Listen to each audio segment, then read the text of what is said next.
Ya. Buenas noches, chicos. ¿Me pueden escuchar?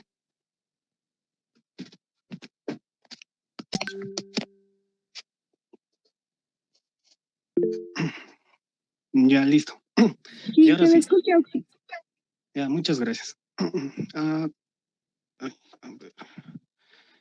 Ya, listo. Bueno, primeramente, buenas noches y bueno, bienvenidos a este pequeño zapacito que, bueno, espero que les sirva para lo que va a ser su parcial de esta semana. Entonces, voy a intentar abarcar todo el zote, pero más que dar un repaso de tema por tema, vamos a ir resolviendo algunas preguntas de parciales y vamos a ir analizándolas y a la vez también vamos a ir repasando de esa manera un poquito.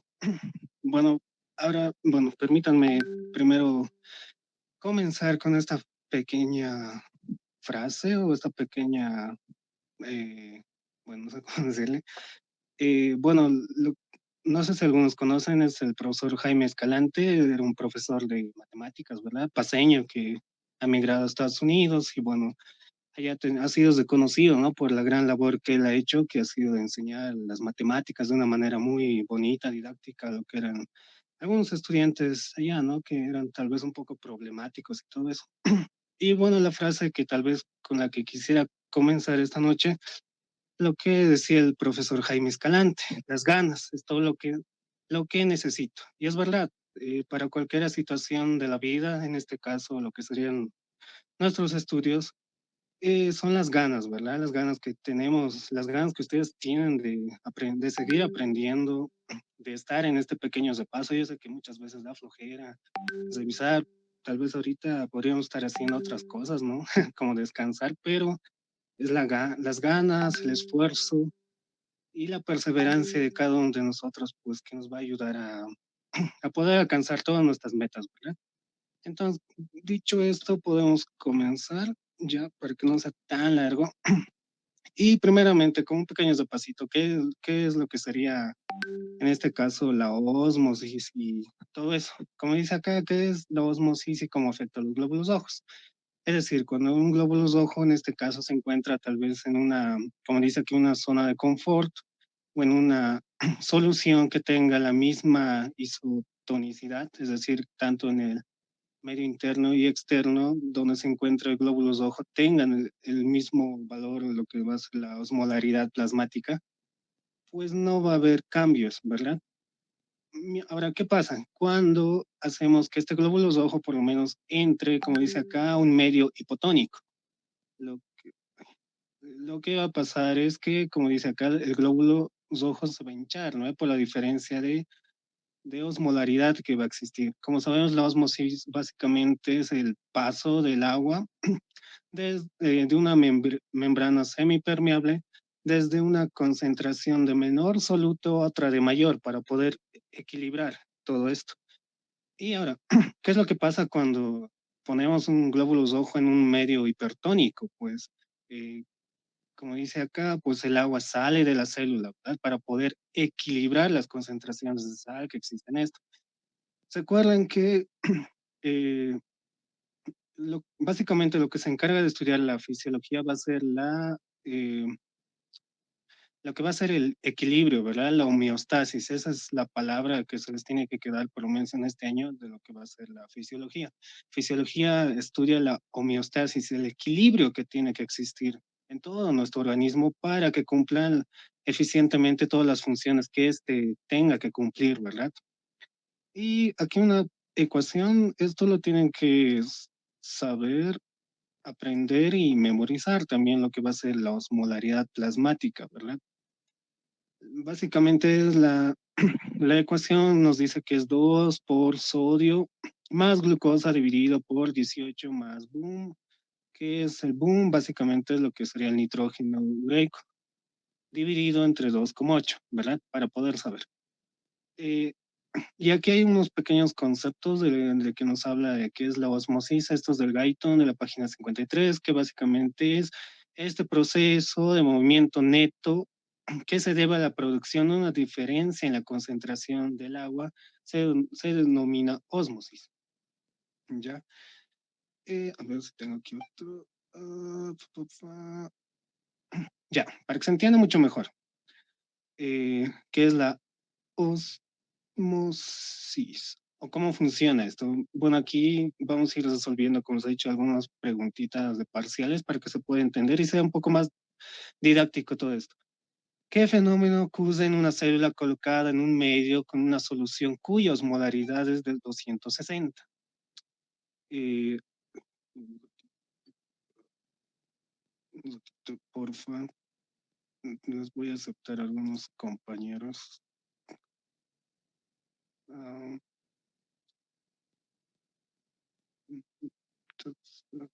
ya, ah, ya ahora sí. Volvemos. Ya, los valores de osmolaridad normal, estos se lo tienen que aprender. El rango, ¿verdad?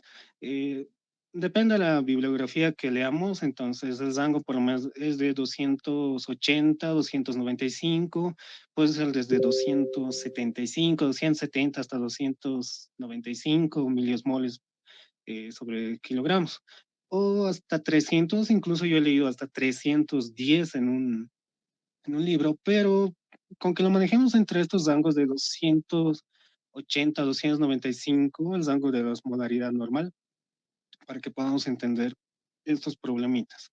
Ahora, ¿cómo es esto? Esto básicamente es así. Suponiendo que todo este azul es la solución. Todo lo que está en esta pantalla es la solución. Dice que ¿qué fenómeno ocurre en una célula colocada en un medio con una solución cuya osmolaridad es 260? Ya, esto es 260. Todo lo azul es 260, su osmolaridad, ¿ya? Es 260. Y supongamos que acá está un glóbulo rojo, que dentro de este glóbulo rojo, obviamente la osmolaridad o el intervalo de la osmolaridad, como hemos dicho, es de 200, lo tomaremos como 280, ¿ya? 280 hasta 290, ¿ya? Entonces, hemos dicho que, ¿qué es la ósmosis? Básicamente es el paso del agua a través de una membrana semipermeable desde una concentración de menor soluto a mayor soluto. En este caso, ¿qué es lo que va a pasar? Eso es lo que nos pregunta bueno, la pregunta. Dicen que, bueno, entre las opciones está ingreso de agua a la célula, ingreso de iones, no, nada que ver los de los iones. Aquí estamos hablando de agua, ¿ya? No hay solución neta de agua, ya. Hemos dicho que es un paso de menor, el paso de agua de menor, es de un lugar de menor soluto a otro de mayor soluto. En este caso, ¿dónde es menor? Esto no es una solución isotónica, ¿verdad? Porque afuera también debería haber sido 280, 290 el rango, entonces estaría igual, ¿no ve? Entonces no pasaría nada, como los dibujitos que hemos visto hace ratos. Pero en este caso, lo que, en este caso lo que pasaría es que, como acá afuera, todo este azul es una solución hipotónica y dentro de las células una solución hipertónica, ¿no? Porque hay una diferencia, entonces lo que va a hacer es que el agua va a ingresar a lo que va a ser la célula, ¿ya? Para, va a ingresar a lo que va a ser la célula para poder equilibrar, para que todo esto sea igual. Entonces, en este caso, si es que el agua va a entrar desde el medio extracelular al líquido intracelular, es decir, al medio interno de la célula, va a hacer que la célula se hinche, ¿verdad? Entonces, ¿cuál sería acá la respuesta correcta? Ingreso de agua a la célula. Esta sería la respuesta correcta. Mm, esta, el inciso A. Ahora les voy a ir preguntando, ¿esta partecita se ha entendido o hay alguna duda? Por favor, si alguien me puede responder.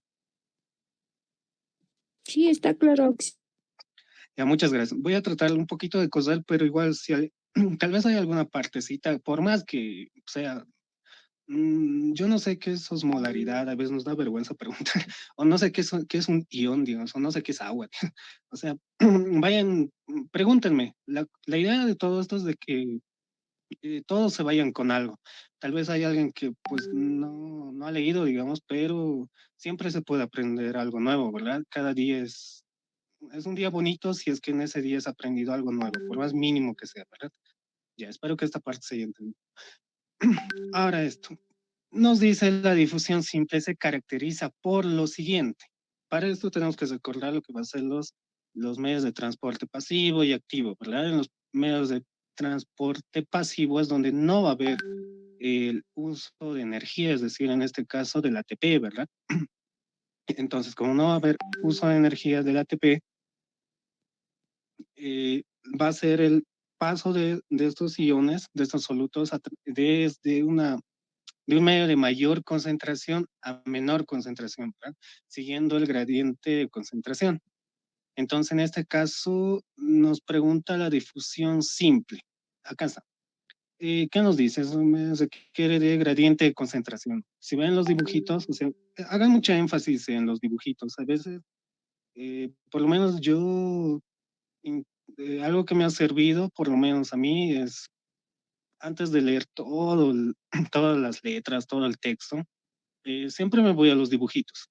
Entonces leo ahí y muchas veces ahí está ya todo el tema, digo. Ya no es tan, bueno, sí es necesario, pero por lo menos te vas con una muy buena idea.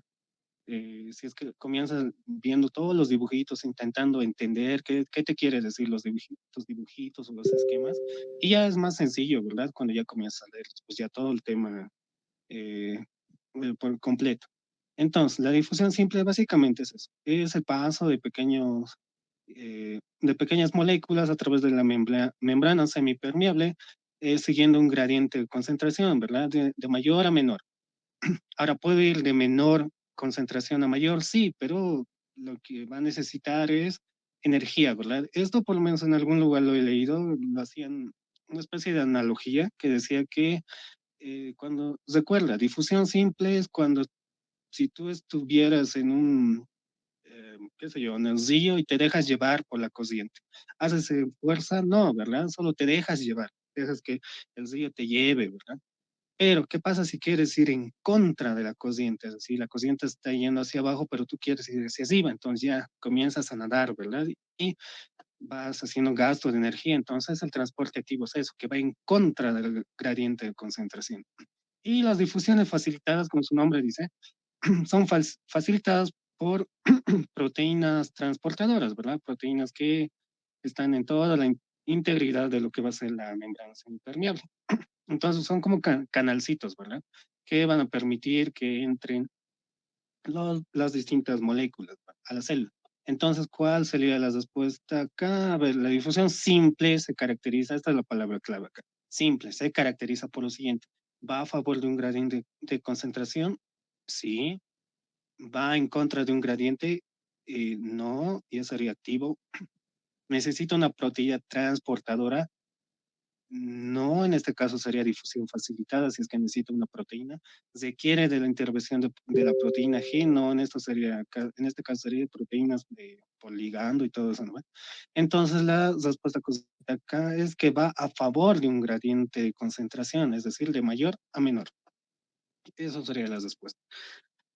Ahora acá, ¿qué nos dice? Ah, ya. La distribución normal del agua del compartimento extracelular es, para esto tenemos que, acá está, recordar esto, que es la regla del 60-40-20.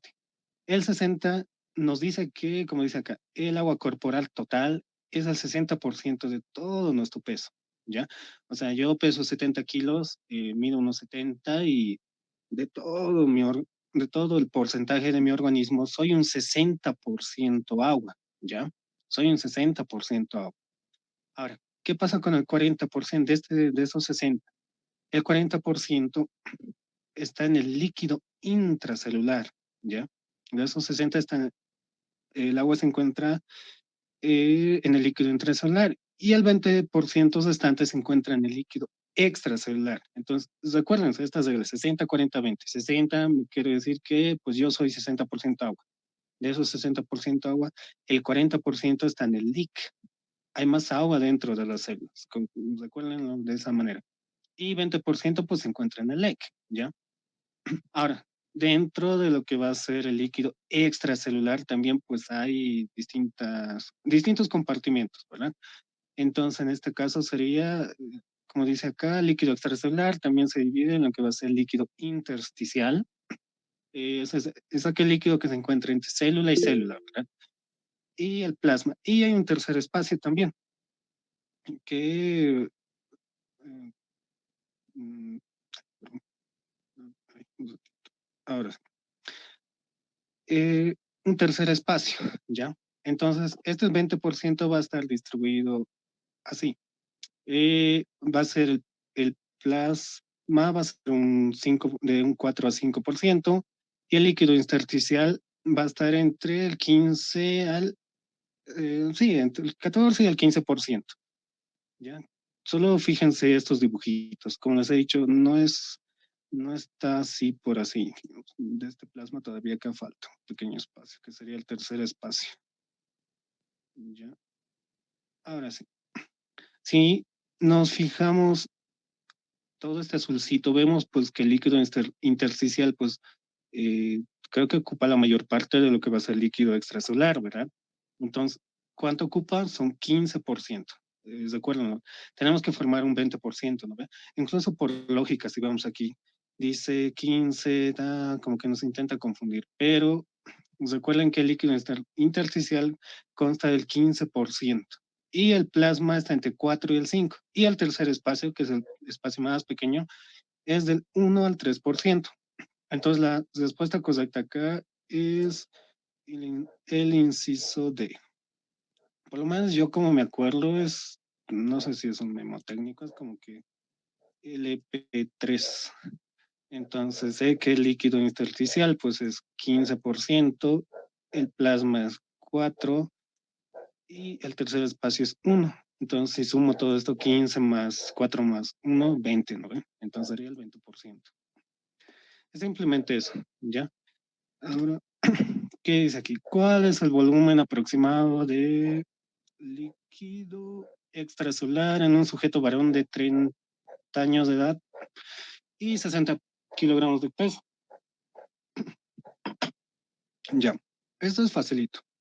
Es con esta ecuación, básicamente, ¿ya? A ver,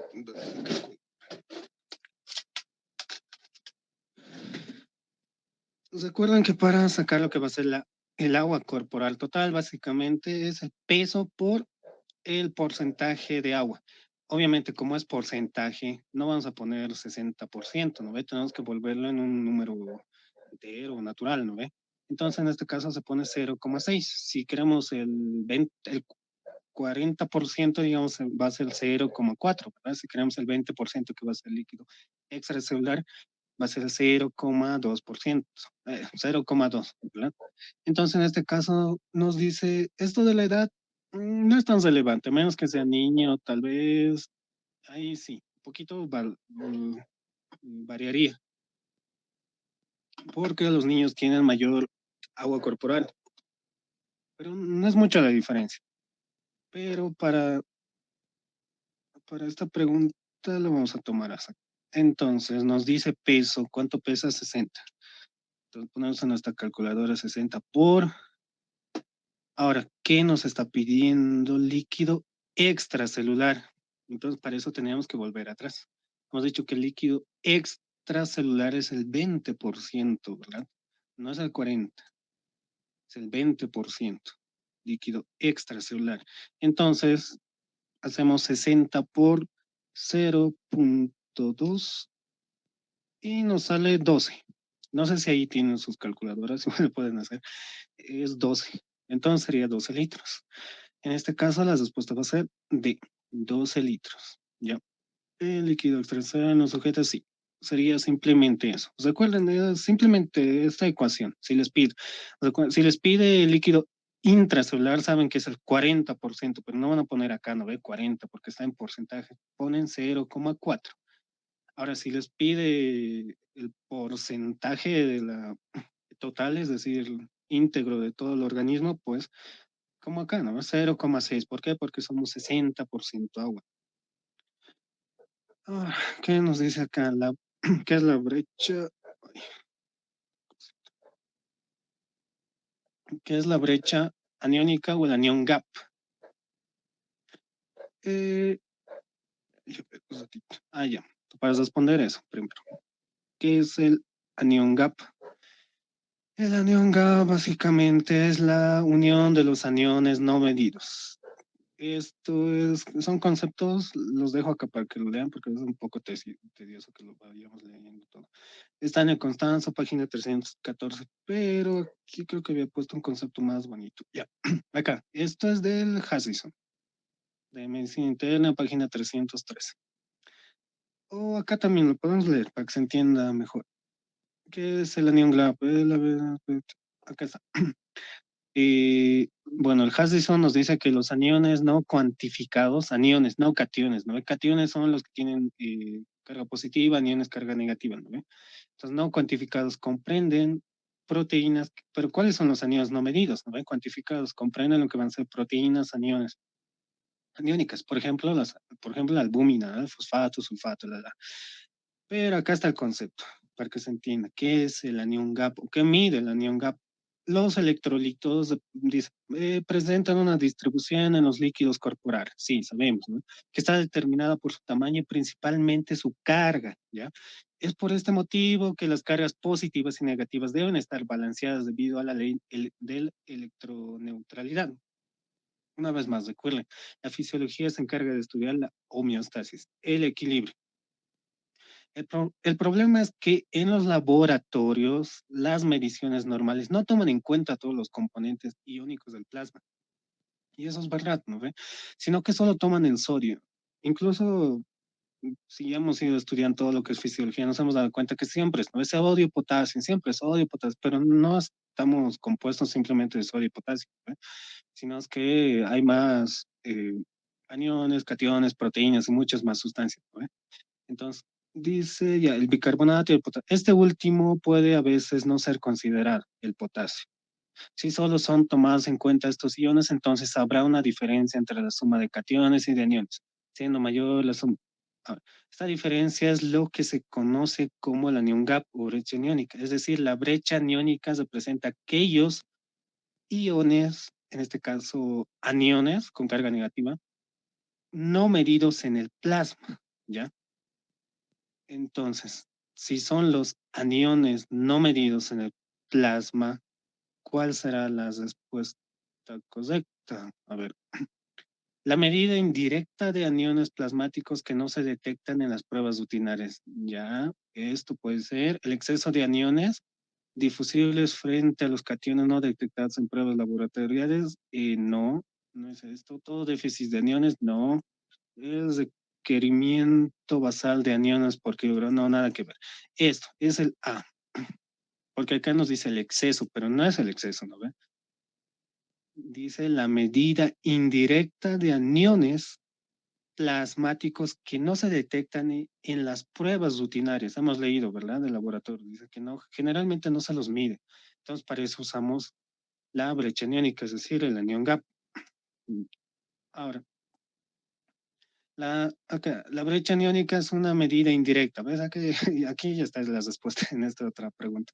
La brecha es una medida indirecta de los aniones plasmáticos que no se detectan en las pruebas rutinarias de laboratorio a partir de los siguientes datos. Acá nos está pidiendo que midamos lo que va a ser el anion gap. Entonces hay dos fórmulas, como hemos leído. Algunas veces se le considera el potasio, pero en otras no, ¿no ve? Como en este caso, esa es la primera fórmula, ¿no? Que es básicamente sodio más potasio menos eh, cloro más bicarbonato. Esos son los aniones, ¿verdad? Son los cationes porque tienen cargas positivas.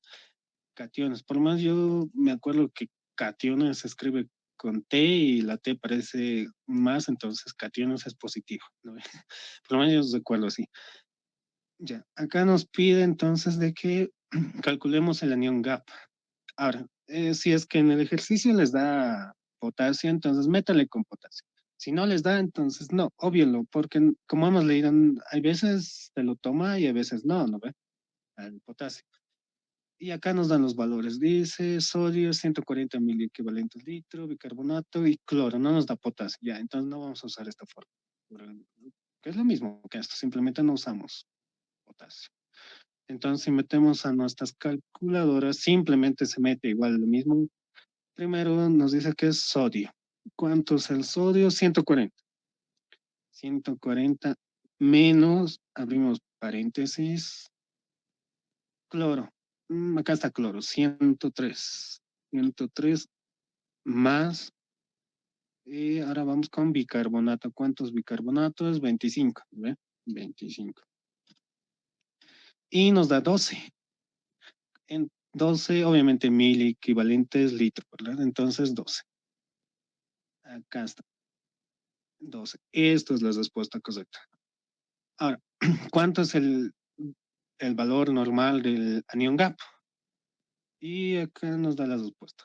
El intervalo de valores normales paliatoiónicos plasmáticos de 8 a más 16, en un intervalo de 8 a 16 mil equivalentes litros. ¿Ya? Eso, por esta parte sería eso. Igual, acá está la misma ecuación. Una vez más, si les da potasio, usen potasio, si no, obvienlo, ¿ya? Ahora vamos al siguiente. ¿Qué calcula la ecuación de Nernst? Ya. Acá está. Como concepto tenemos que la ecuación de Nernst se utiliza para calcular el potencial de equilibrio. Esa es la clave. Estas son las palabras clave. Potencial de equilibrio, simplemente eso. Esto es la palabra clave. La ecuación de Nernst se utiliza para calcular el potencial de equilibrio de un ion a diferencia de concentraciones dadas a través de una membrana, suponiendo que la membrana es permeable a ese ion, obviamente, por definición, el potencial de equilibrio se calcula para cada ion por separado. ¿No ve? Ya. Es un concepto de constancia, igual que en la página 17, si que profundizar un poquito más. Entonces, ¿qué nos dice acá? Hemos dicho que la ecuación de Nernst básicamente nos va a ayudar a calcular el potencial de equilibrio que va a existir, como dice acá, ¿verdad? A través de una membrana. ¿Ve? Entonces, ¿cuál sería la respuesta correcta? Potencial de membrana es, sí, pero no tanto, porque dice potencial de equilibrio de un ion, ¿no ve? Entonces, no es esto, que parece, pero no, es otra, hay otra ecuación para poder calcular esto. Potencial del sodio, no, tampoco. Potencial de difusión del potasio, no, nada que ver. Todas son correctas, no. Potencial de equilibrio iónico. ¿Qué nos dice aquí? La ecuación del Nernst se utiliza para calcular el potencial de equilibrio de un ion. ¿No ve? Entonces, el inciso D es la respuesta correcta.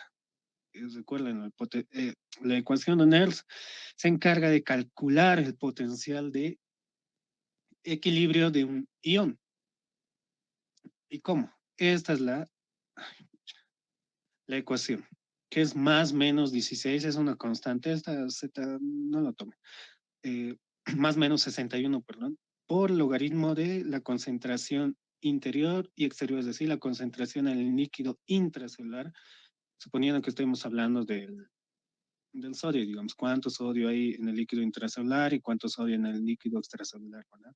Esos datos igual ténganlo muy en cuenta.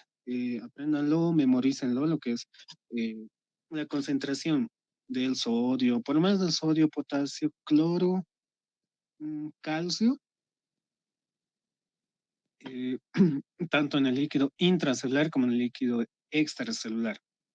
Y se lo calcula simplemente así. No creo que les dé esta ecuación, porque se necesita el logaritmo. Entonces, en los parciales generalmente no se entra con calculadora. Entonces, creo que les va a preguntar simplemente el concepto. Tengan estos conceptos muy claros, profundícenlo, encuentran palabras claves, más que memorizarse lo que va a ser toda la definición, porque puede variar un poquito tal vez lo que dice Constanzo, qué dice el Guyton, por ahí es más confuso, qué dice el Bessie Taylor o el Gannon o el Borón, ¿no ve? Simplemente memorícense palabras clave, por ejemplo, ecuación de Nernst, potencial de equilibrio de un ion, listo. Obviamente que calcula porque tiene una ecuación, ¿no ve? Entonces ya, ¿no ve? Ahora ya, la génesis de todos los alimentos formes de la sangre se denomina. Para esto tenemos que recordar un poquito de histología, ¿no ve? Sabemos que, pues, la célula, bueno, el origen, como dice acá, de las células sanguíneas eh, va a llevar como nombre lo que va a ser la hematopoiesis, claves de la generación de todas las células sanguíneas, es decir, A todo esto se le denomina hematopoiesis y obviamente se va a dividir y va a dar lugar a distintos tipos de células, ¿no? ¿Cómo van a ser los eritrocitos, plaquetas, monocitos, neutrófilos, eosinófilos, basófilos, linfocitos T y B, ¿verdad? Esto ya no creo que no es tan necesario que los repasemos. Esto ya lo sabemos, simplemente es profundizar, tal vez un poco recordar, ¿verdad? Porque esto ya lo hemos visto en histología, creo que este año igual, no sé si ya lo han llevado en microbiología, por lo menos igual se lleva un poquito esto. Entonces, simplemente recuerden que la génesis, es decir, el nacimiento, si quieren, así, de todos los alimentos formes, entiendas elementos formes, tanto como las series rojas y blancas, ¿verdad? Se le denomina hematopoiesis. Entonces, acá la respuesta dice hematemesis. No, esto es otra cosa. Hematocrito es otra cosa, ¿no ven? Lo hemos visto en prácticas igual. Am, hemoconcentrado, no, es otra cosa. Hemosiderosis, no, esta es otra cosa. Nada que ver, tampoco es un sinónimo. Hematopoiesis, ¿ya? Esta es la respuesta correcta. Tengan, no creo que les pongan, pero por si acaso, así como en anatomía, tengan muy en cuenta lo que son algunas estructuras o que llevan, tal vez lleven doble nombre, tres nombres, epónimos y todo eso. Por ejemplo, los eritrocitos también se les denomina hematíes, ¿no? Glóbulos rojos. Entonces, ves, qué sé yo, digamos que nosotros solo sabemos que es glóbulos rojos, pero en el examen dice eritrocito, entonces, o tal vez dice hematía, entonces nos perdemos, ¿no? Entonces, ténganlo muy en cuenta, tal vez algunas estructuras, algunos elementos que tengan más de un nombre, ¿ya? Ahora, esto, para esto tenemos que recordar esto. Lo que van a ser las fórmulas para la obtención de los índices eritrocitarios, ¿verdad? Yo creo que eso sí puede que les pregunte, o si no, como en este caso, como en esta pregunta de parcial, que les han preguntado, digamos, la fórmula, y bueno, les han preguntado qué dice la fórmula HB, que sería hemoglobina, ¿no? Por 10 sobre números de glóbulos rojos en millones, corresponde a uno de los siguientes valores y cuya respectiva unidad de medida. Igual, lo que respecta a unidades de medida, ténganlo muy en cuenta, no lo subestimen. A veces nos pescan en las unidades de medida. Eh, no te van a preguntar de litro a mililitros, tanto así, ¿no? Entonces, como que van a ser un poquito mm, más especiales respecto a las unidades de medidas, cosa que nos agarran en curvas, si quieren. En este caso, ¿qué nos pregunta? Esta fórmula, ¿no? Básicamente nos hacen esta fórmula, ¿qué es? ¿Para qué nos sirve y cuál es su unidad de medida? Entonces tenemos que recordar estas tres fórmulas, memorícenlo, guárdenlo, apréndanlo, sobre todo, porque esto sí sirve mucho, la verdad, para poder, como ya sabemos, saber anemias macrocíticas, microcíticas, y, ¿no ve? Hipocrómicas y todo eso.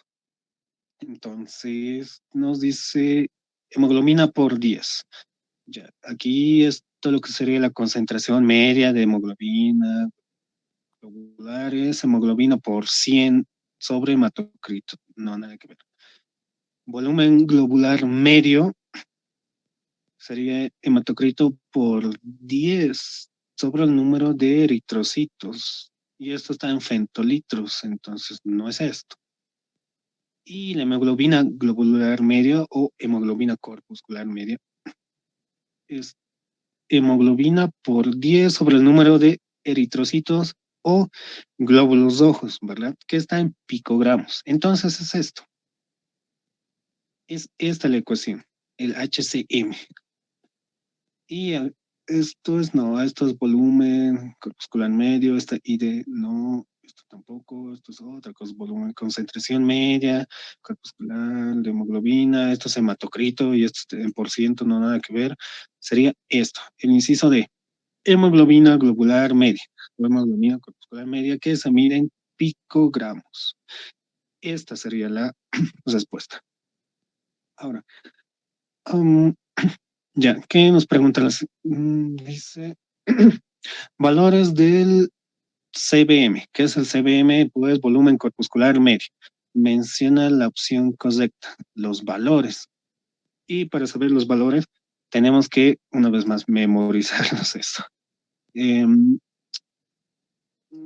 Saben que en valores generalmente varían un poco, ¿verdad? Qué sé yo, el Guyton, por ejemplo, en osmolaridad plasmática, la verdad no recuerdo cuánto dice el Guyton, pero qué sé yo, en un libro dice 270, 290 miliosmoles, pero en otro libro dice 280, 300, digamos. Entonces, ténganlo muy en cuenta eso. Y siempre que vayan a responder, por lo menos, o vayan a reclamar alguna pregunta y todo eso, a sus docentes siempre vayan con un libro, ¿verdad? Digan, doctor, acá en este libro dice así, o qué sé yo, según el Instituto Biología Boliviano de Biología de la Altura, que sería el IBAN, maneja estos parámetros, ¿verdad? Porque nosotros vivimos en la altura y el Guyton, pues no se ha escrito, qué sé yo, en la altura, ¿no? Entonces, obviamente, los valores van a variar. No mucho, pero van a variar. Pero con que ustedes siempre tengan su base, su sustento, para poder decir, doctor, yo estudié de aquí, en este libro dice acá esto, entonces es válido. Entonces, por lo menos en este cuadrito nos dice que los valores de la BCM es de 80 a 95 litros. Entonces, ¿cuál sería la respuesta correcta? Simplemente si no sabemos cuáles son las unidades de medida, ya podemos ir descartando respuestas. Aquí dice de 90 acá está en femtolitros, entonces puede ser esto, ¿ya? Acá está en milímetros de mercurio, no, ¿qué es? MHB, DL, no, nada que ver esto. Aquí está en picogramos y no se mide en picogramos. Esto está en femtolitros sobre decilitros, entonces no, tampoco es esto. Y esto está en picogramos sobre glóbulos rojos, no, nada que ver. Entonces esto, 90,9 femtolitros, es normocítico. Y está en ese rango o en ese intervalo, sí, ¿verdad?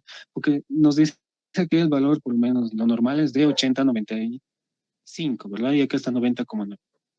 Entonces, la respuesta correcta acá sería 90,9 femtolitros respecto a lo que va a ser el volumen corpuscular medio o volumen globular medio. Ahora, siguiente pregunta. ¿Qué dice? Nos dice la hemoglobina que se une al dióxido de carbono se denomina Haya. Esto, sabes, es medio confuso. Pero es fácil, ya. Sabemos, ya, obviamente sabemos que la hemoglobina pues va a transportar lo que va a ser tanto oxígeno, no simplemente oxígeno, ¿eh? Sino también pues dióxido de carbono, monóxido, e incluso glucosa, ¿no ve? Entonces, ¿cómo se los denomina? Dice acá que hay que recordar que la hemoglobina unida al oxígeno se le va a denominar oxihemoglobina. Y la hemoglobina unida al monóxido de carbono se le va a denominar carboxihemoglobina.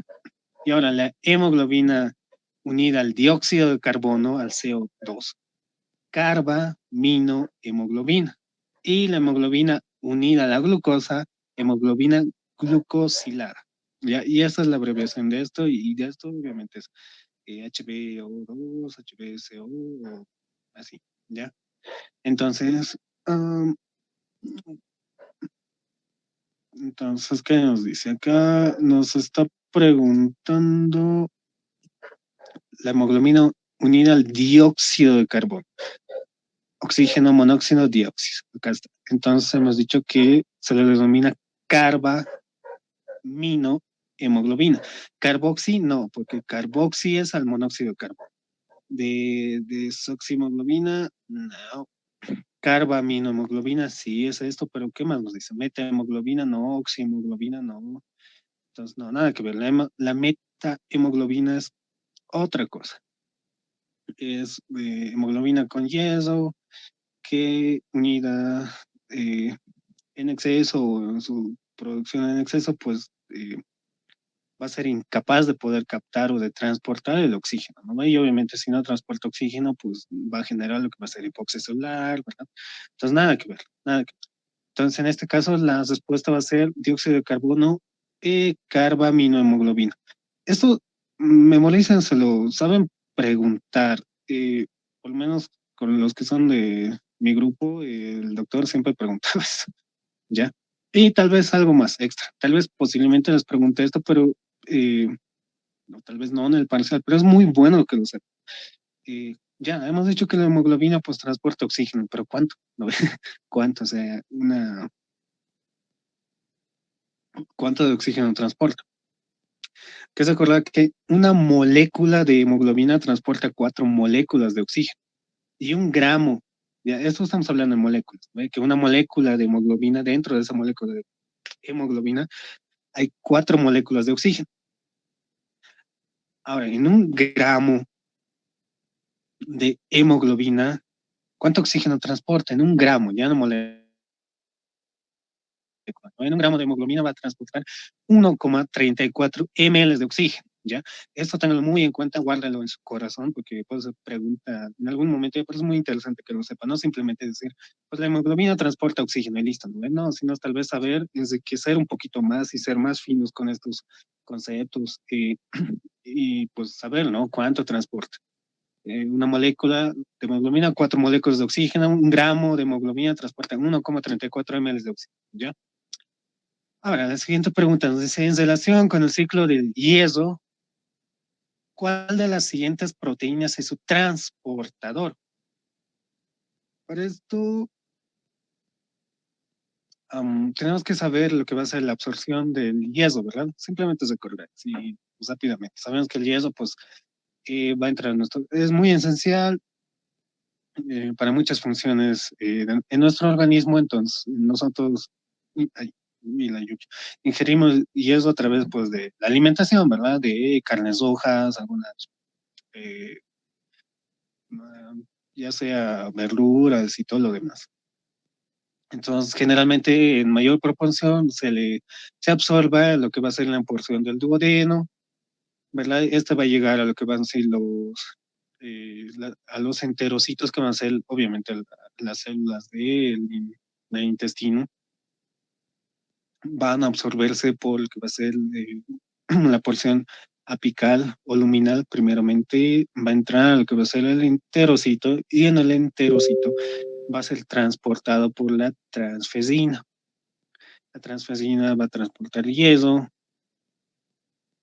a través de lo que va a ser la sección apical hasta lo que va a ser la sección vasolateral, para que posteriormente a través de la fesoportina, que va a ser un canalcito acá, si lo ven, va a poder pasar e ingresar a lo que va a ser la circulación, ¿ya?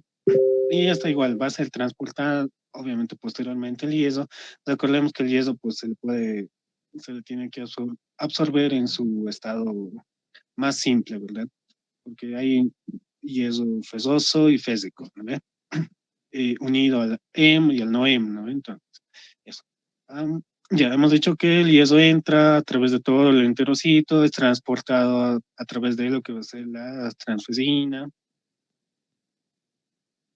hasta llegar a lo que va a ser la sección vasolateral, o si quiere la sección posterior, o sea, para que ya entre a la circulación, pero va a pasar a través de la fesoportina, que es un canal de yeso, y va a llegar ya acá, lo que va a ser la circulación, y obviamente va a ser transportado, obviamente, de nuevo por la transfesina, ¿verdad? Y va a ser almacenado en el hígado como fecitina, ¿ya? Ahora, las palabras clave acá. eh, por lo menos fecitina. Como dice que el hierro se almacena dentro de una proteína llamada fecitina. Y esta es una palabra clave que se tiene que saber. Entonces, ¿qué nos pregunta en relación con ciclos de cuál de las siguientes proteínas es su transportador? Esto por lo menos yo me acuerdo así. Transportador, pues es la transfesina. Y como hemos visto acá en los esquemitas, igual si lo analizan posteriormente esto, eh, es la transfesina. Ahora, algo importante que mencionar es que ¿qué pasa cuando ya, por decirlo así, nuestro organismo ya tiene exceso de hierro? Entonces ya es contraproducente, ¿verdad? De que tengamos ya mucho hierro. Entonces nuestro organismo es tan sabio que dice, no, ya tenemos mucho hierro almacenado y que está en la circulación, ya no necesitamos más y nosotros seguimos comiendo, obviamente, carne, que se, todo. las cosas que nos proporcionan y eso. Entonces, tiene que haber algo que diga, no, ya no va a entrar más y eso. Obviamente sí, vamos a seguir comiendo, pero simplemente esto se va a excretar por las heces y demás, ¿no? Entonces, hay algo, y ese algo es la epsidina. Como dice acá, la epsidina básicamente es una hormona responsable que se va a encargar de controlar las reservas corporales del hierro. ¿Pero cómo? Recuerden, palabra clave, epsidina, hormona que, a ver, ¿qué más controla? Esto podemos también subrayarlo, que va a ser controlar las reservas corporales de hierro. Ahora, ¿cómo? A través de su capacidad para degradar o lo que va a hacer, se quieren, por decirlo así, o sea, va a inhabilitar, va a cancelar este canal que va a ser la fesoportina. La acción de la epsidina sobre la fesoportina provoca una disminución de la absorción de hierro proveniente de la dieta, obviamente. Entonces, ¿qué va a hacer la epsidina? Hemos dicho, ya va a haber, tenemos mucho hierro en nuestro organismo. Entonces, eh, se va a secretar lo que va a ser la hormona, la epsidina. Esta epsidina va a llegar acá, a la fesoportina. Entonces va a cancelar o lo va a anular, o sea, lo va como que, digamos que se va a cesar este canal. No sé cuál es la palabra. Lo va a cesar este canal, lo va a inhabilitar. Entonces, obviamente, no va a poder pasar todo el yeso, o sea, ya no se va a poder absorber el yeso y llegar a lo que va a ser la circulación. Entonces, simplemente el yeso se va a quedar en los enterocitos y posteriormente esto van a volver a salir a lo que va a ser la región luminal del intestino y van a ser excretados por las heces, ¿ya? Entonces, palabras clave acá, recuerden que el yeso se transporta por la transferina y si ya tenemos mucho yeso, se va a segregar lo que va a ser la hormona epsidina, que se va a encargar de eh, cancelar, ya no va a permitir que ingrese más yeso, va a actuar acá en la fesoportina, ¿ya? Ahora, esto, ay, mi voz. ¿Qué nos dice la pregunta? Una muestra de sangre con anticuerpos anti-B y anti-RH corresponden al grupo, nos está preguntando. Para eso tenemos que recordar algunos conceptos que ya lo hemos visto. Que, acá. Ya, tenemos un eritrocito, un glóbulo rojo que va a tener anticuerpos y antígenos, ¿verdad? Ya. Ya. Van a tener antígenos que se van a encontrar obviamente alrededor de lo que va a ser este eritrocito. Va a tener, los del grupo A, recuerdan que tienen antígenos A, ¿no ve? Los del B, antígenos B. Y los del grupo AB, antígenos A y B. Y los del grupo O, 0, O, no van a tener ninguno, ¿ya? Esto es facilito. Antígenos. Grupo A tiene antígenos A. Grupo B, antígenos B. Y obviamente grupo AB va a tener antígenos A y B. Y el grupo O no van a tener ningún antígeno. Pero acá está el problema. En los anticuerpos. Los del grupo A van a tener anticuerpos, obviamente en su plasma, contra el B. Porque no pueden tener ellos anticuerpos contra A. Porque esos anticuerpos contra A van a reconocer a sus antígenos A y se van a destruir, se van a autodestruir ellos mismos, ¿ya? Espero que estos conceptos se estén entendiendo. Es fácil, no es muy complicado. Recuerden que el grupo A tiene antígenos A, pero tiene anticuerpos contra A. No, porque él es A, entonces él mismo se reconocería y se destruiría. Entonces va a tener anticuerpos contra B, ¿ya? Y el grupo B, ¿qué pasa con el grupo B? Él va a tener antígenos B, pero va a tener anticuerpos contra B, no, porque él mismo se reconocería y se destruiría. Va a tener anticuerpos contra A, ¿ya? Ahora, ¿qué pasa con el grupo AB? Hemos dicho que ellos tienen antígenos A y B, pero van a tener anticuerpos, no van a tener ningunos. ¿Por qué? Porque son A y B. Si tienen anticuerpos contra A, y como él tiene antígenos A, B, entonces ese A va a reconocer a este A y se va a destruir. Si tiene anticuerpos contra B, como es A, B, entonces se va a reconocer este antígeno B y se va igual a autodestruir, ¿verdad? Entonces por eso que no tiene que tener anticuerpos. ¿ya? Ahora, ¿qué pasa contra el grupo O? Él no tiene antígenos. Hemos dicho que no tiene antígenos. Entonces no va a haber nada que se conozca. Entonces él sí puede tener anticuerpos contra A y B, ¿ya? Sí va a tener anticuerpos contra A y B, ¿ya? Ahora, ¿qué es lo que nos pregunta acá? Una muestra de sangre con anticuerpos anti-B. Ya, nos dicen contra B. Entonces, si vemos ya la tablita, contra B va a ser el grupo A. Ya, fija que es A, porque tiene anticuerpos contra B. ¿Ya?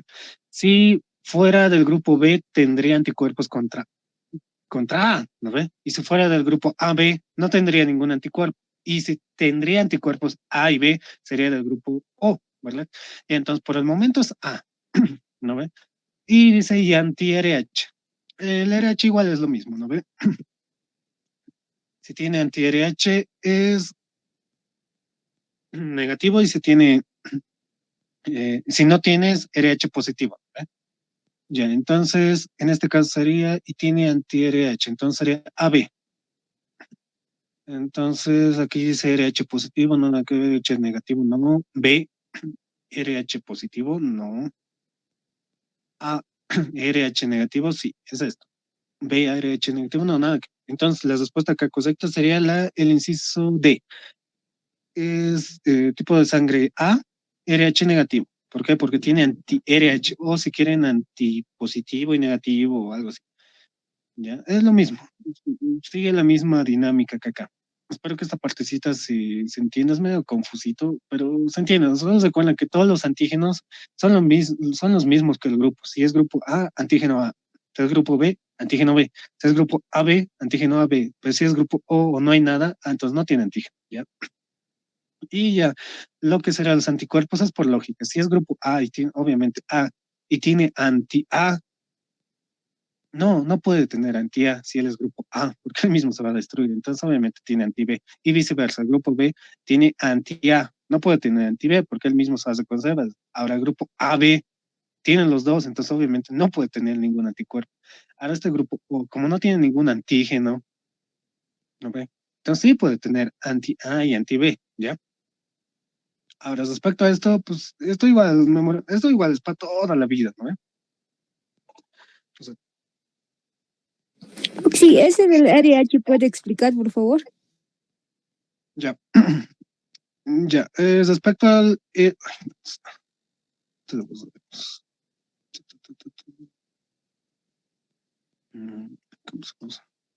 ya, ya, hemos dicho, ya estos son los grupos A, B y demás.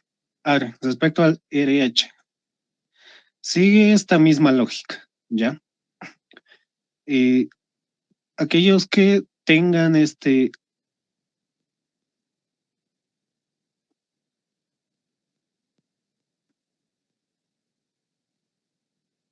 lo que va a ser el RH positivo y negativo, va a seguir, como les he dicho, lo mismo, ¿no ve? Va a tener anticuerpos contra el RH, tómenlo así, como que anticuerpos contra el RH o no.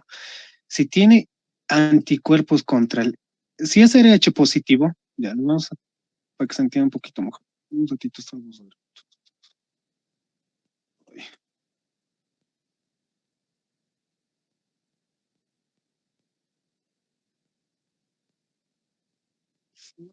Ya, aquí sí. Ahora sí. Ya. Ahí. Ya. Suponiendo que una persona es RH positivo y otra es RH negativo. Y entonces, ¿cómo es acerca de sus anticuerpos contra el RH? Este grupo que sería el RH o anti-D, ¿no ve?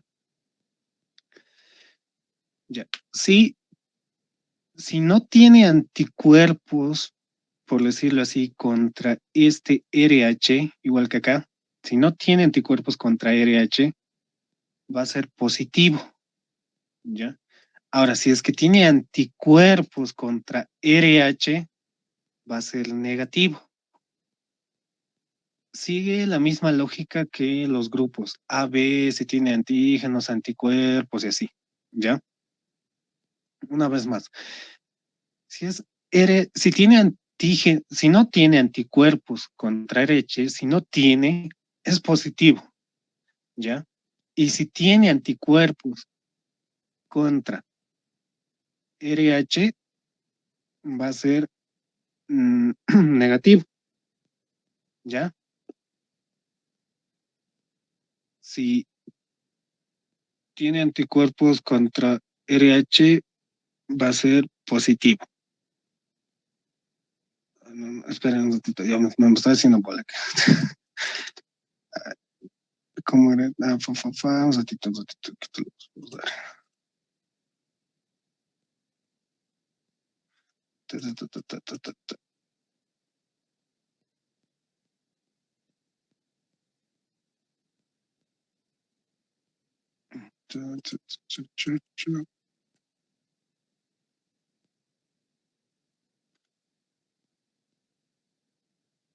¿Dónde está? Pluma, ya. Allá. Acá está. Suero derecha. Ya. A ver, ya, para explicar mucho mejor, con esta pregunta, aquí se va a entender un poquito mejor. Dice acá, en una prueba para detectar el grupo se observa lo siguiente, ¿qué tipo de sangre es? Ya. Dice un suero anti-A. Eso lo hemos hecho en prácticas, ¿no? Primero se pone un suero anti-A o anticuerpos contra A, anti-B y sueros anti-RH, ¿ya? Ahora, si es que se ¿cómo es? Acá es, le hemos puesto acá, ¿verdad? La muestra. Entonces hemos puesto lo que van a ser el suero anti-A. Cuando se pone este suero anti-A, va a haber una reacción de aglutinación, ¿verdad? Es decir, va a haber la reacción antígeno-anticuerpo, ¿no ve? Antígeno y anticuerpo. Entonces, ponemos acá la sangre y hemos visto que se ha aglutinado, ¿verdad? Porque acá no se ha aglutinado, entonces, acá se ha aglutinado. Entonces, ¿qué tipo de sangre es? Acá hemos visto que no se ha aglutinado y acá hemos visto que tampoco se ha aglutinado, ¿ya? Entonces, vemos que esta sangre está acá, le hemos puesto un suero anti-A y ha habido una reacción de aglutinación. Entonces, ¿cuál de esos tipos, de estos grupos de tanto sea el A o el B, tienen anticuerpos contra A? Si vemos acá, suero anti-A y ha habido aglutinación y hemos puesto A, entonces es del tipo del grupo A. ¿Por qué? Porque ha habido una aglutinación. Se ha reconocido este antígeno, el antígeno A, ¿ya? Una vez más, hemos puesto el suero anti-A y ha reconocido este anticuerpo al antígeno A y ha habido aglutinación. Entonces es del grupo A, ¿ya? ¿Acá ha habido aglutinación? No, no ha habido aglutinación. Es decir, hemos puesto un anticuerpo contra B, pero no ha habido aglutinación, entonces la sangre no es tipo B.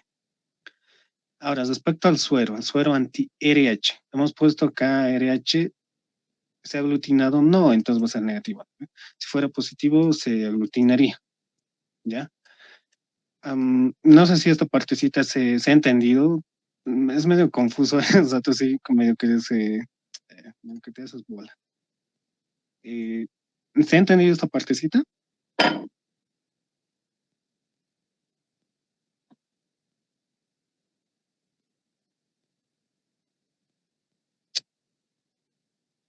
Sí, Ya, ya. Solo tómenlo así, ya. Si esa, obviamente, esta tablita, memorízenselo, es medio que te hace confundir, ¿ya? Repásenlo, a veces sí es medio confuso, entonces ahorita es como que viendo todo, sí, ¿cómo era así? Pero es fácil, simplemente recuerden, si hay aglutinación, nos quiero decir que ha habido una reacción antígeno-anticuerpo. Si hemos puesto lo que va a ser el anticuerpo A, quiere decir que has reconocido el antígeno A. ¿Y quién tiene antígeno A? El grupo A, ¿no ve? Y aquí no has reconocido nada. En este, por lo menos en esta otra línea que es el 2, no has reconocido acá un antígeno anti-A, porque hubiera habido una aglutinación, anticuerpo antígeno, ¿no ve? Pero no ha habido. Entonces, no, siempre vayan a donde se ha aglutinado. Entonces, como aquí se ha aglutinado, hemos puesto un anticuerpo contra B, ya se conoció un antígeno contra B. ¿Quién tiene antígeno B? El grupo B, ¿no ve? Y hemos puesto un anticuerpo RH y aquí hemos visto que no tiene, no ha habido, ¿no ve? Aglutinación, entonces no has reconocido al RH, ¿no? Entonces va a ser negativo, ¿ya? Ah, algo más, sí, esta partecita, igual, para toda la vida, ¿no ve? Sépanlo, quién es receptor universal y quién es el donante universal. Nos dice acá que el receptor sí, el receptor universal va a ser el AB positivo, ¿ya? ¿Por qué el AB? Porque no tiene anticuerpos, entonces no va a haber nada, por así decirlo, que reconozca y exista aglutinación en nuestro organismo, es decir, que haya un reconocimiento antígeno-anticuerpo. Ahora, ¿quién es el donante? ¿Quién puede donar a todas las personas? Va a ser los del grupo o cero, si quieren. ¿Por qué? Porque no va a tener antígenos, ¿ya? Porque no va a tener antígenos, entonces no va a haber quién, o sea, anticuerpos que puedan reconocer estos antígenos. Como él no tiene antígenos, entonces no va a tener, o sea, los anticuerpos no van a reconocer nada, ¿no? Simplemente eso, ¿ya? Ahora pasemos a lo que va a ser esta partecita de a, a cuál de los siguientes factores se denomina factor estabilizador de la fibrina, ¿ya? Y para esto simplemente tenemos que recordar lo que va a ser la cascada de la coagulación, ¿ya? Con ya, para coser. Cositas que tenemos que saber. Lo que va a ser en la vía extrínseca e intrínseca. En la vía intrínseca, el factor de la coagulación va a comenzar con el factor 12, recuérdense esto. En la intrínseca con el factor 12. En la extrínseca, por lo menos yo me acuerdo así que extrínseca obviamente se escribe con E y X, ¿no ve? Pero esta E parece un 3, ¿no ve? Entonces el factor extrínseco va a comenzar con el factor tisular, o también llamado factor 3, ¿ya? Comienza con el factor 3. Esto, recuérdenlo, porque puedo que nos pregunte esto. La vía de la cascada de la coagulación respecto a la vía extrínseca comienza con ¿qué factor, digamos? Extrínseca, hace que la E al revés parece un 3, ya, con factor 3 o también llamado factor tisular. Después del 3, obviamente va a pasar el factor 7, ¿no? Ahora, la vía intrínseca va a comenzar con el factor 12. Después pasa el factor 12 activado, después convierte en un factor 11, después en el factor 9. ¿Qué pasa aquí? No hay 10, ¿no? No, ahorita va a aparecer el 10. El 9, después del 9 pasa el 8. Ya hemos dicho que aquí no hay 10, ¿no? Entonces, aquí está, pero el 10. ¿Qué va a ser? La vía común, ¿ya? La vía común, porque estas dos vías se van a unir y obviamente se le va a llamar lo que va a ser la vía común. Si les pregunta, ¿la vía común con qué factor comienza? Con el 10.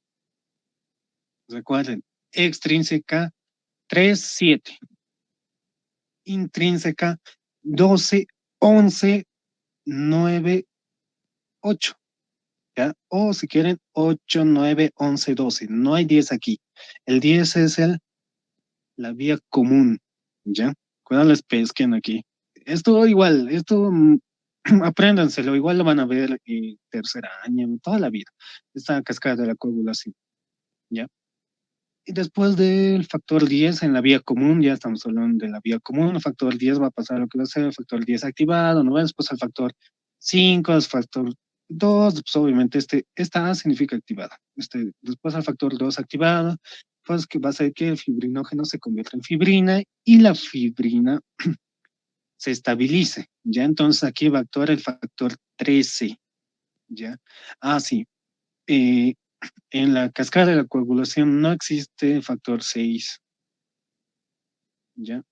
Esto acuérdense, no existe el factor 6. No sé, recuérdense que, ay, no sé, 666 es malo y no existía. Recuerden, en la cascada de la coagulación el factor 6 no existe, ¿ya? O sea, es del 1 al, no sé, del 1 hasta el 13, ¿ya? Pero no hay 6, no hay 6. Ya, entonces, sí, esto ya hemos dado de pasos rápidos. Sabemos que el factor 13 se va a encargar de estabilizar a lo que va a ser la fibrina, ¿ya?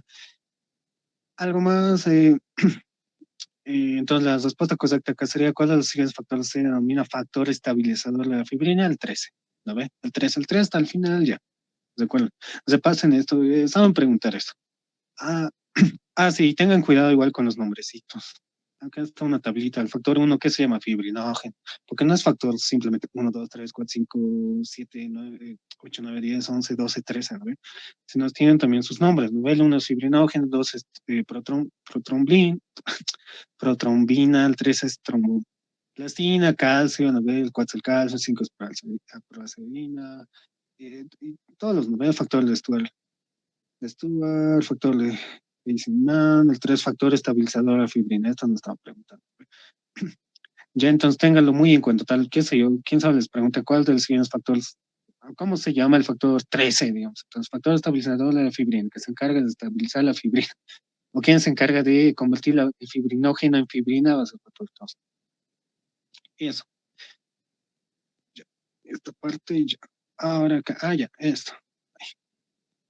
¿Cuáles son los factores K dependientes? Ahora, acá nos pregunta los factores 2, 7, 9, 10 son considerados. Esto igual para toda la vida, chicos. Esto igual son cosas que siempre les van a preguntar. Siempre. Los factores 2, 7, 9 y 10 son K dependientes, vitamina K dependientes, ¿ya? Son vitamina K dependientes. Esto de memoria para toda la vida, no sé, háganse memotécnicos. Creo que algún compañero alguna vez creo que me ha dicho, a ver, ¿cómo es? 2, 10, 9, 7, ¿cómo es? 2, 7, 9, 10. Creo que alguna vez me han dicho, yo me acuerdo 1972, no sé, algo así.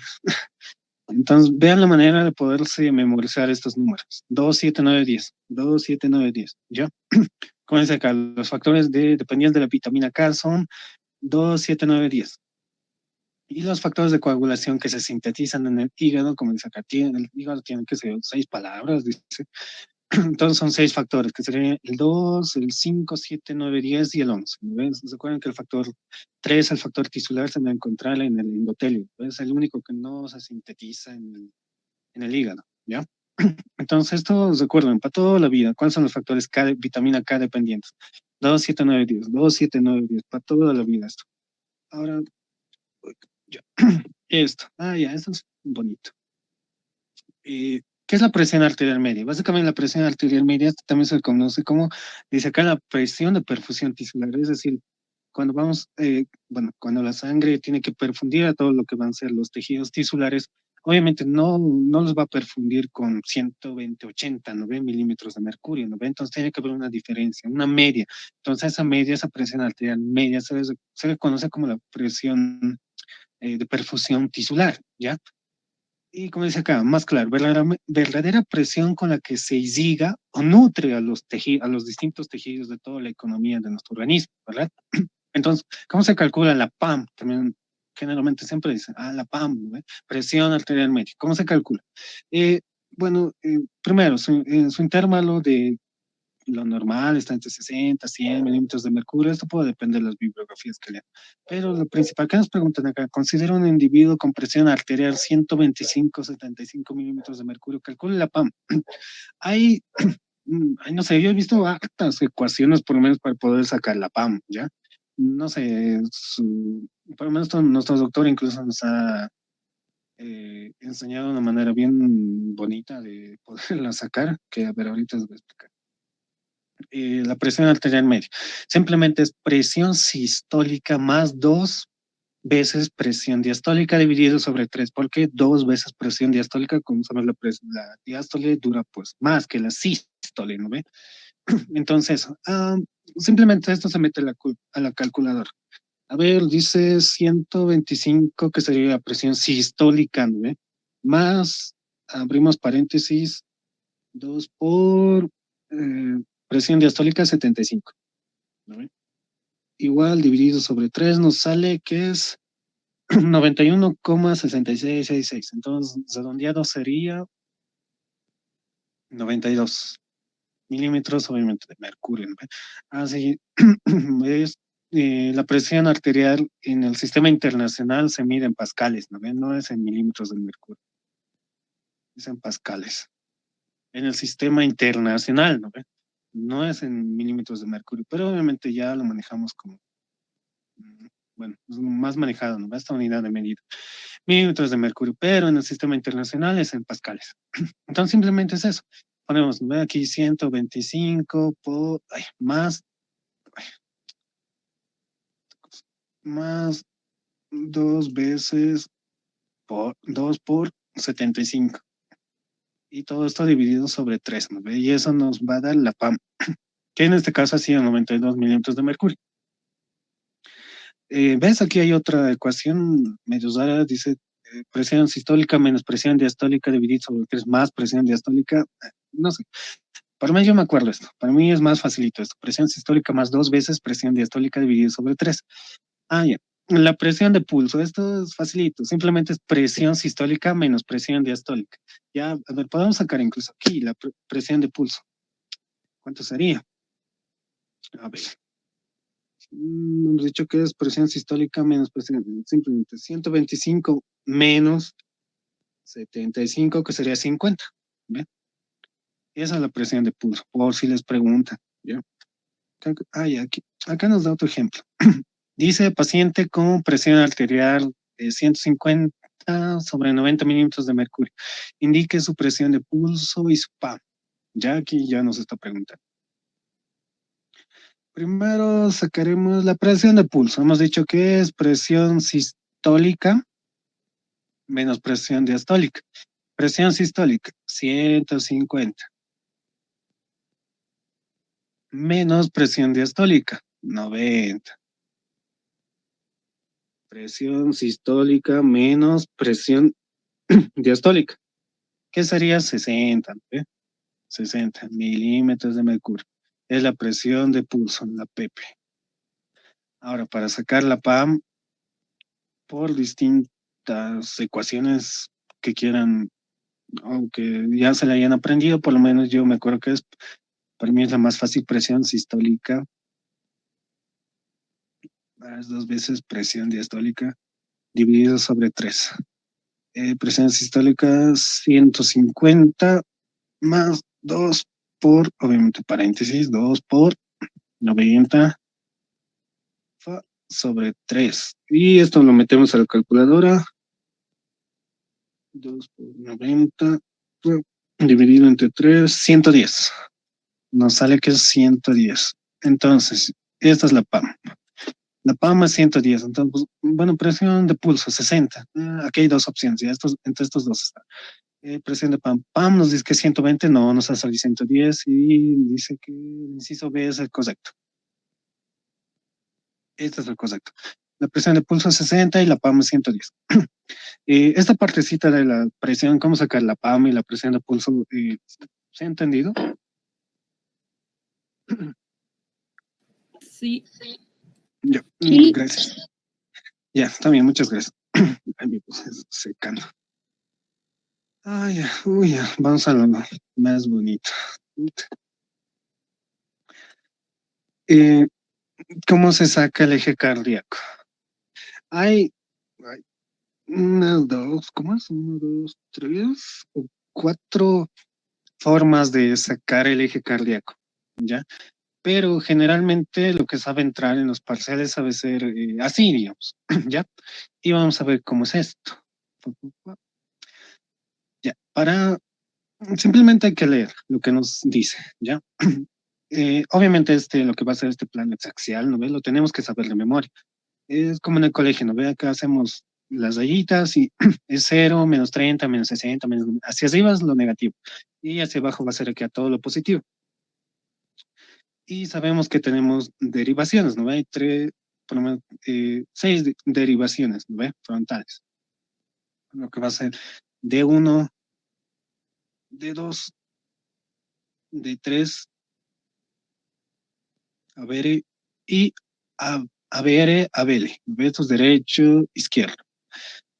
Y el ABF, ¿lo ve? Entonces está así, ¿ya? Esto sépanselo. 0, -30, el -30 es ABL, -60, -90 es ABF, pero negativo, ¿no ve? Ya, sí. Este, estas rayitas y estos grados que vienen acá, sépanselo, porque si no lo saben, no van a poder resolver el examen, ¿ya? ¿Y cómo se saca esto? Dice el eje eléctrico de un electrocardiograma en en D1 es positivo. Nos dice que en D1 es positivo, ¿ya? Entonces, todo lo de este lado es positivo, porque esto es D1, ¿no ve? Porque el corazón está desviado. Obviamente el corazón normal siempre va, o sea, el apex del corazón apunta hacia la izquierda, ¿no ve? Entonces, todo este lado lo pintamos, si quieren así, lo que sería D1, porque D1 nos habla toda esta mitad y es toda esta mitad. Si hablamos de, ay, con el puntero, D1, si hablamos de positivo, nos dice toda esta mitad es positivo y toda esta otra mitad es negativo. Ahora, si hablamos de ABF, todo lo de aquí abajo es positivo, todo lo de aquí arriba es negativo, ¿no ve? Eso. Ya. Nos dice que D1 es positivo, entonces pintamos todo esto. Ya es positivo. Lo pintamos, lo rayamos. Nos dice que ABF es negativo. Ya, ABF es negativo. Acá está ABF. Abajo hemos dicho que es positivo, entonces arriba es negativo. Entonces pintamos todo esto. Negativo. Todo esto es negativo. Toda su mitad, obviamente, negativa, ¿no? Y estamos viendo que en esta partecita se han encontrado, se hemos pintado y se ha encontrado aquí, ¿no? Lo voy a pintar más oscurito. Entonces ya por deducción podemos decir que por aquí va a estar el eje cardíaco, donde se han encontrado, bueno, lo que hemos hallado, ¿ya? En esta partecita, donde está más ojito. Por aquí va a estar, ¿ya? ¿Qué es lo siguiente que nos dice? Que ABR sea isodifásica, ¿ya? Buscamos ABR. Acá está, acá está, ABR, ¿no ve? Menos 150 y más 30. ¿Pero qué es isodifásica? Es quien forme 90 grados con ABR. ¿Y quién forma 90 grados con ABR? Acá está ABR. Si vamos desde aquí, va a ser aquí, a ver si con otro colorcito, con verde. Ya. Acá está, ABR. Con aquí forma 30. Con este forma 60. Y con esta otra línea forma 90. O si quieren igual de aquí. ¿No ve? Acá con menos 120 forma 30 grados. Con menos 90 forma 60. Y con menos 60 forma 90 grados. Lo mismo que hemos hecho a este lado, ¿no? Con 0 grados forma 30 grados. Con menos 30, 60. Con menos 60, 90. Entonces menos 60. Acá se encuentra el eje cardíaco. Hemos dicho, ¿no ve? Como que ya un indicio. Estamos allá esta mitad, y ya hemos visto que acá se, se han encontrado las dos rayoneras, o sea, lo que hemos rayado. Entonces, por aquí sí o sí tiene que estar el eje cardíaco. Y se cumple eso sí, porque dice que ABR es isodifásica. Vamos a encontrar ABR, pero ¿quién forma 90 grados con ABR? Menos 60. Hubiéramos hecho este lado, hubiera sido 120. No, no ve, porque aquí no nada que ver, no hemos rayado acá. Entonces, menos 60 grados. ¿Ya? Y hay menos 60, sí, aquí está, es el inciso C. Ya es menos 60. Ahora, para que se entienda un poquito mejor, vamos a hacer otro, pero ya más bonito, lo voy a hallar más. Dice, una vez más, el eje eléctrico de un electrocardiograma en D1 sea negativo. Ya, hemos dicho que este lado es positivo, ¿no? Porque el corazón obviamente está desviado, o sea, siempre se apunta hacia la izquierda, ¿no? Y obviamente esto es izquierda, ¿no? Esto es izquierda, es derecha, ¿no? Y entonces dice que D1, esto es D1, ¿no? Sea negativo. Ah, ya, entonces todo este lado. pintamos. Todo esta mitad. Nos hallamos. Ya, nos hallamos. Ya está esto. Ay, ¿dónde está mi cursor? Ah, ya. D1 es negativo. Ahora, aquí ya nos da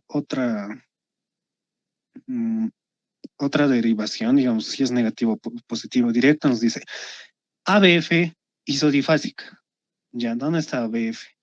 Ah, acá está ABF, positivo y negativo, ¿no ve? ABF.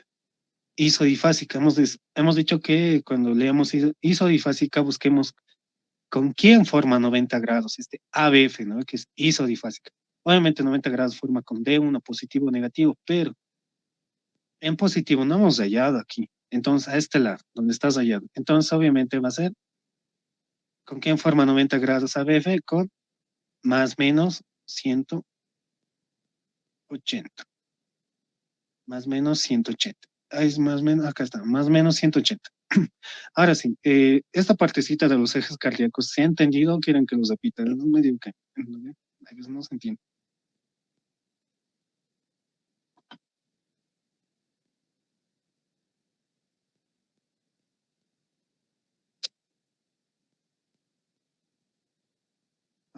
Hola.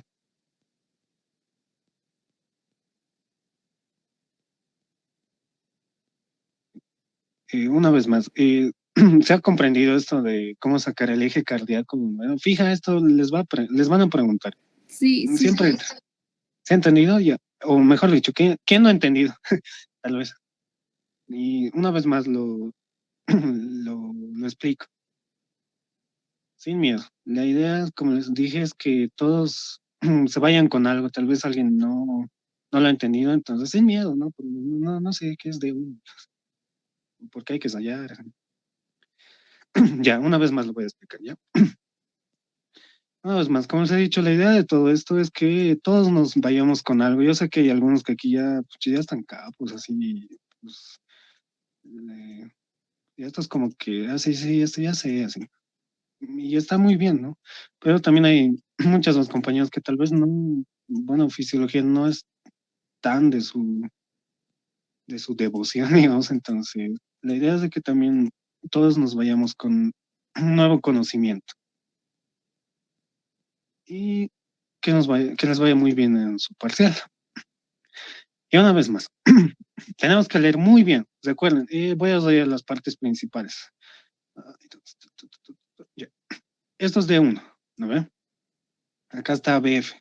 Obviamente aquí arriba también su contraparte negativa.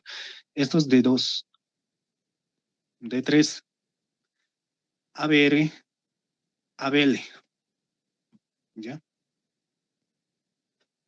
Ahora, ya.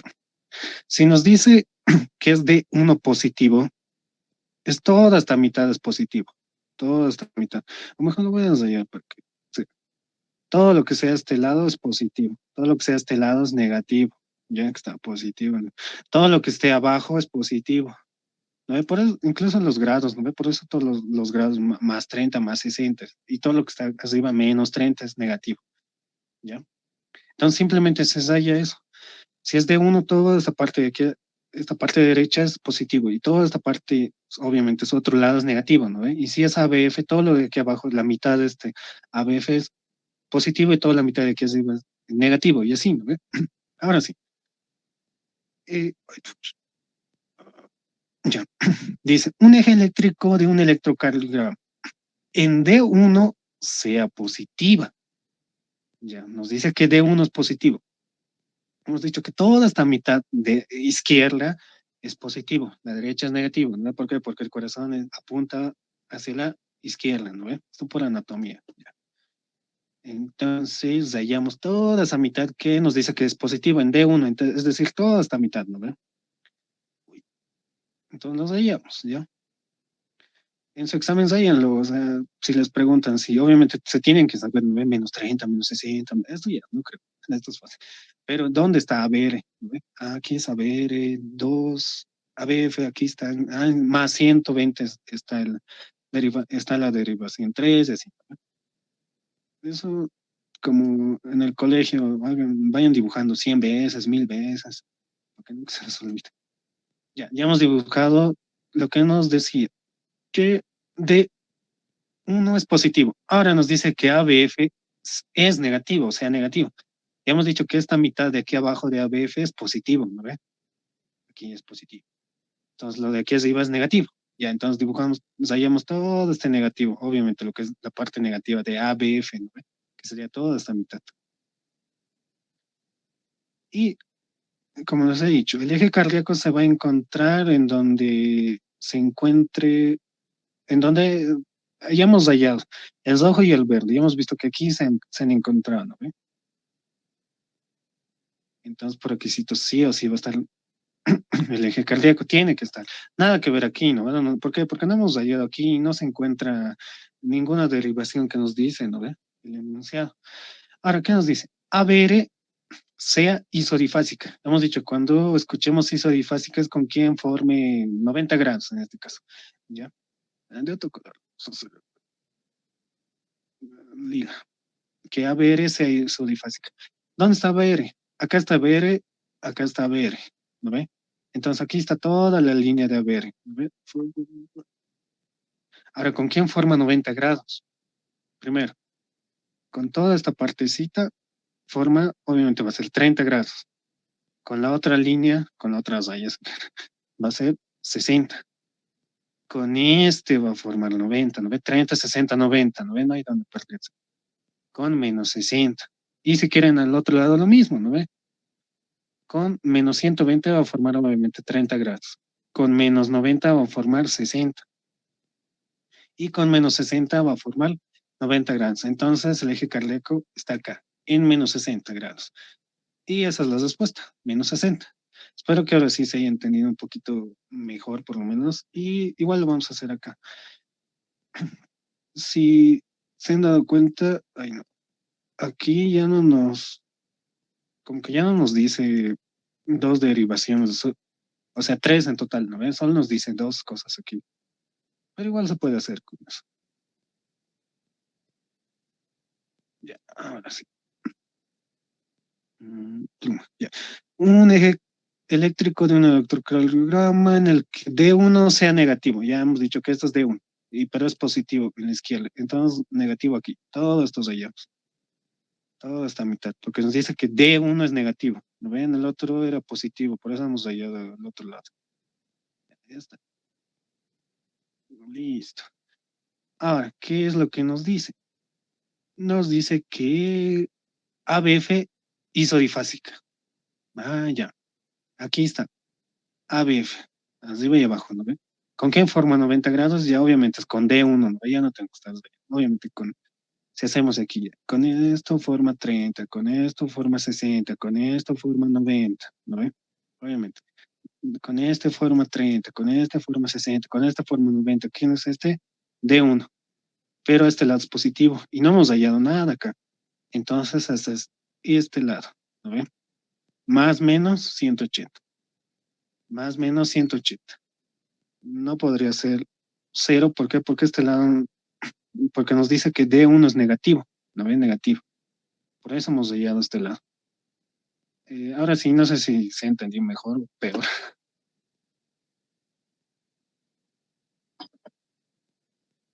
Ya, bueno, ya, bueno, espero que sí se haya entendido, porque esto, fija, les va a preguntar.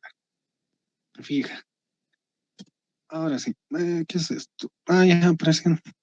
A ver, ¿qué nos dice la pregunta? La dirección del flujo sanguíneo está determinado por... Ah, ya. Para esto tenemos que recordar ecuaciones. Eso es un poquito lo feo, digamos, de fisiología. Recuerden que es fisiología y biofísica, ¿no? Entonces, siempre vamos a estar viendo ecuaciones y todo eso. Entonces, acostúmbrense un poquito. Obviamente no es tan así como física, cinemática, cosas así, ¿no? Por lo menos en ejes cardíacos, pues vectores, ¿no? Pero aquí ya es esto. Ah, ay, ahora sí. Ya, para recordar, bueno, para entender esa pregunta tenemos que recordar qué es la ley de Ohm. La ley de Ohm nos va a permitir calcular lo que va a ser el flujo Bueno, es el flujo sobre la diferencia de presiones sobre resistencia. El flujo obviamente es la cantidad de sangre que pasa de un momento a través del vaso sanguíneo. La resistencia, fuerza que se opone al flujo de los vasos sanguíneos, es decir, la resistencia que va a ejercer los vasos sanguíneos a este flujo.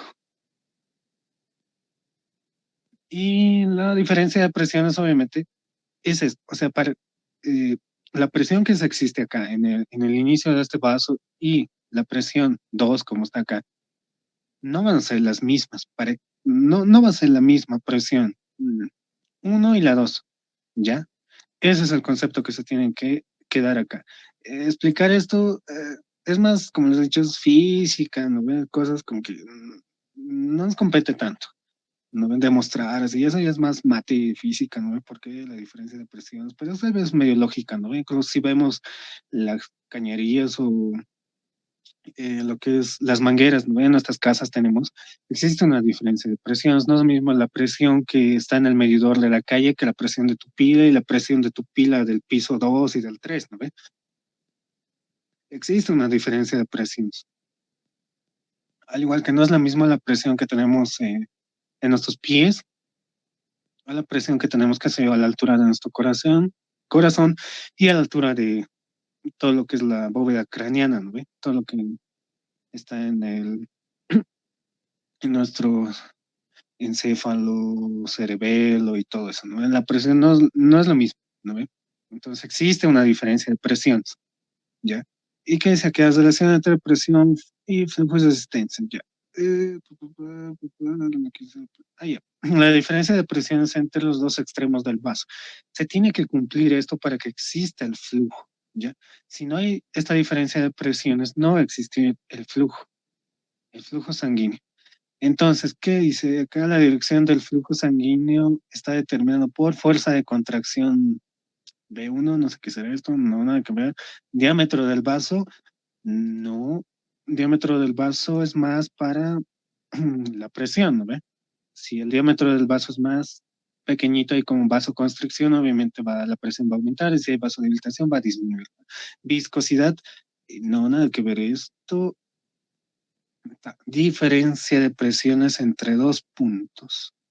Sí o sí, diferencia de presiones entre el tipo de flujo, no, este sería un flujo laminar o un flujo turbulento, no, nada que ver. No está preguntando la dirección. O la dirección del flujo sanguíneo está determinada por diferencia de presiones. Tiene que haber una diferencia de presiones para que exista el flujo.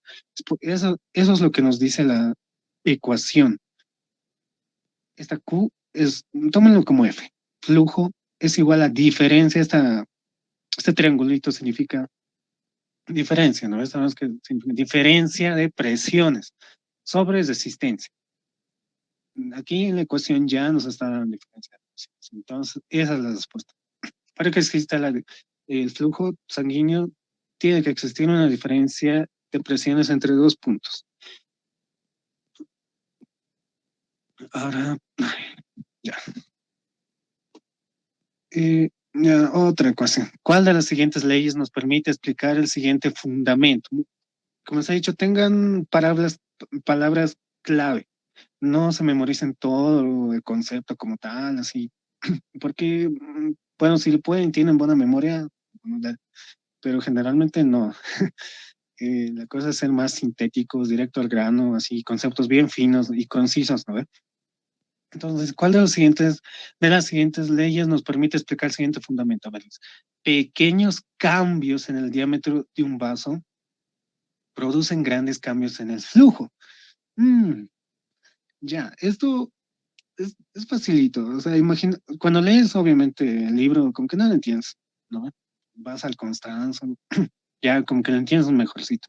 Pero lees el Gaiton, no se entiende. O a algunos les gusta, lo entienden mejor, no sé, digamos, vas al Bessie Taylor y tal vez lo entiendes mucho mejor porque es un poquito más con clínica. O si vas al Borón o al Gannon, ¿no? O al 3 o a cualquier otro libro. Entonces, tal vez no se entiende muy bien esto, pero tómenlo así. Eh, pucha, ya. Eh, como mangueras. Sabes que si tienes una manguera chiquitita así, ay, su diámetro, es decir, su orificio es chiquitito, pero tienes otra manguerota más grande.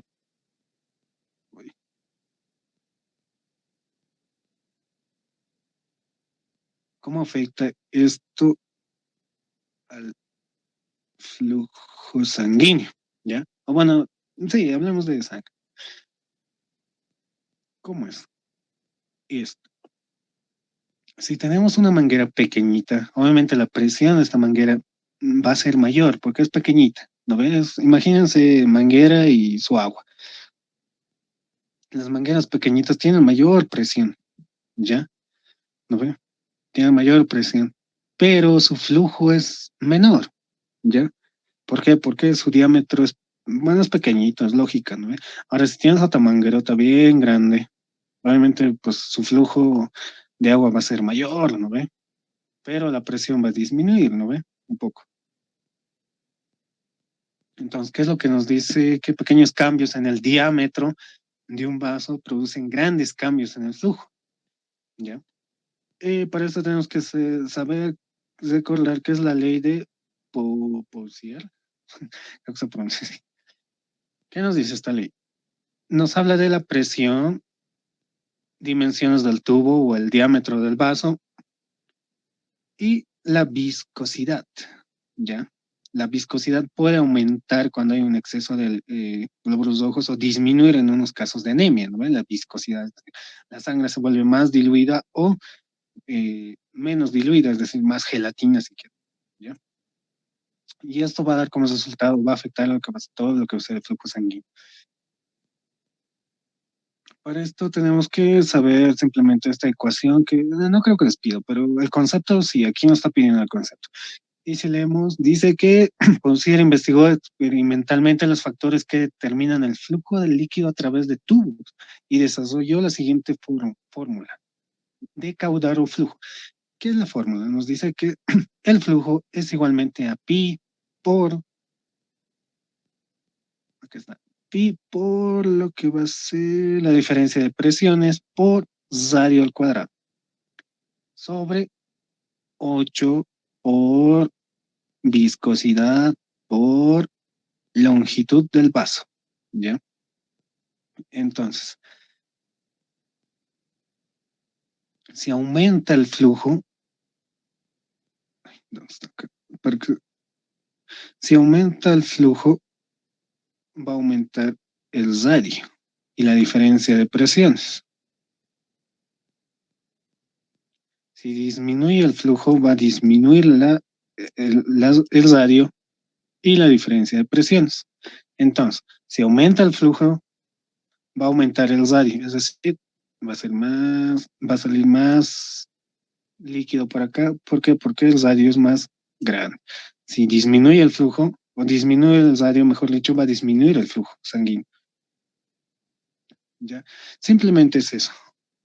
Entonces, ¿qué los pequeños cambios en el diámetro? Una vez más, palabras claves acá, diámetro, cambios en el diámetro, cambios en el flujo. Esas son las palabras clave. Cambios en el diámetro, cambios en el flujo. Nos habla de la ley de Poisson. Eso. Ya. Por esta parte, eso.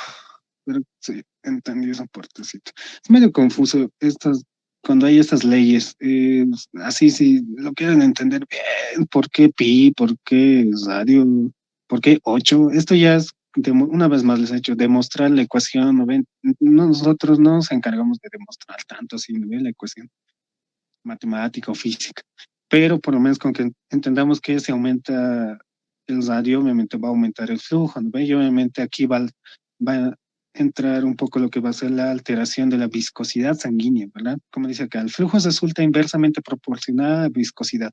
Es decir, si el flujo aumenta,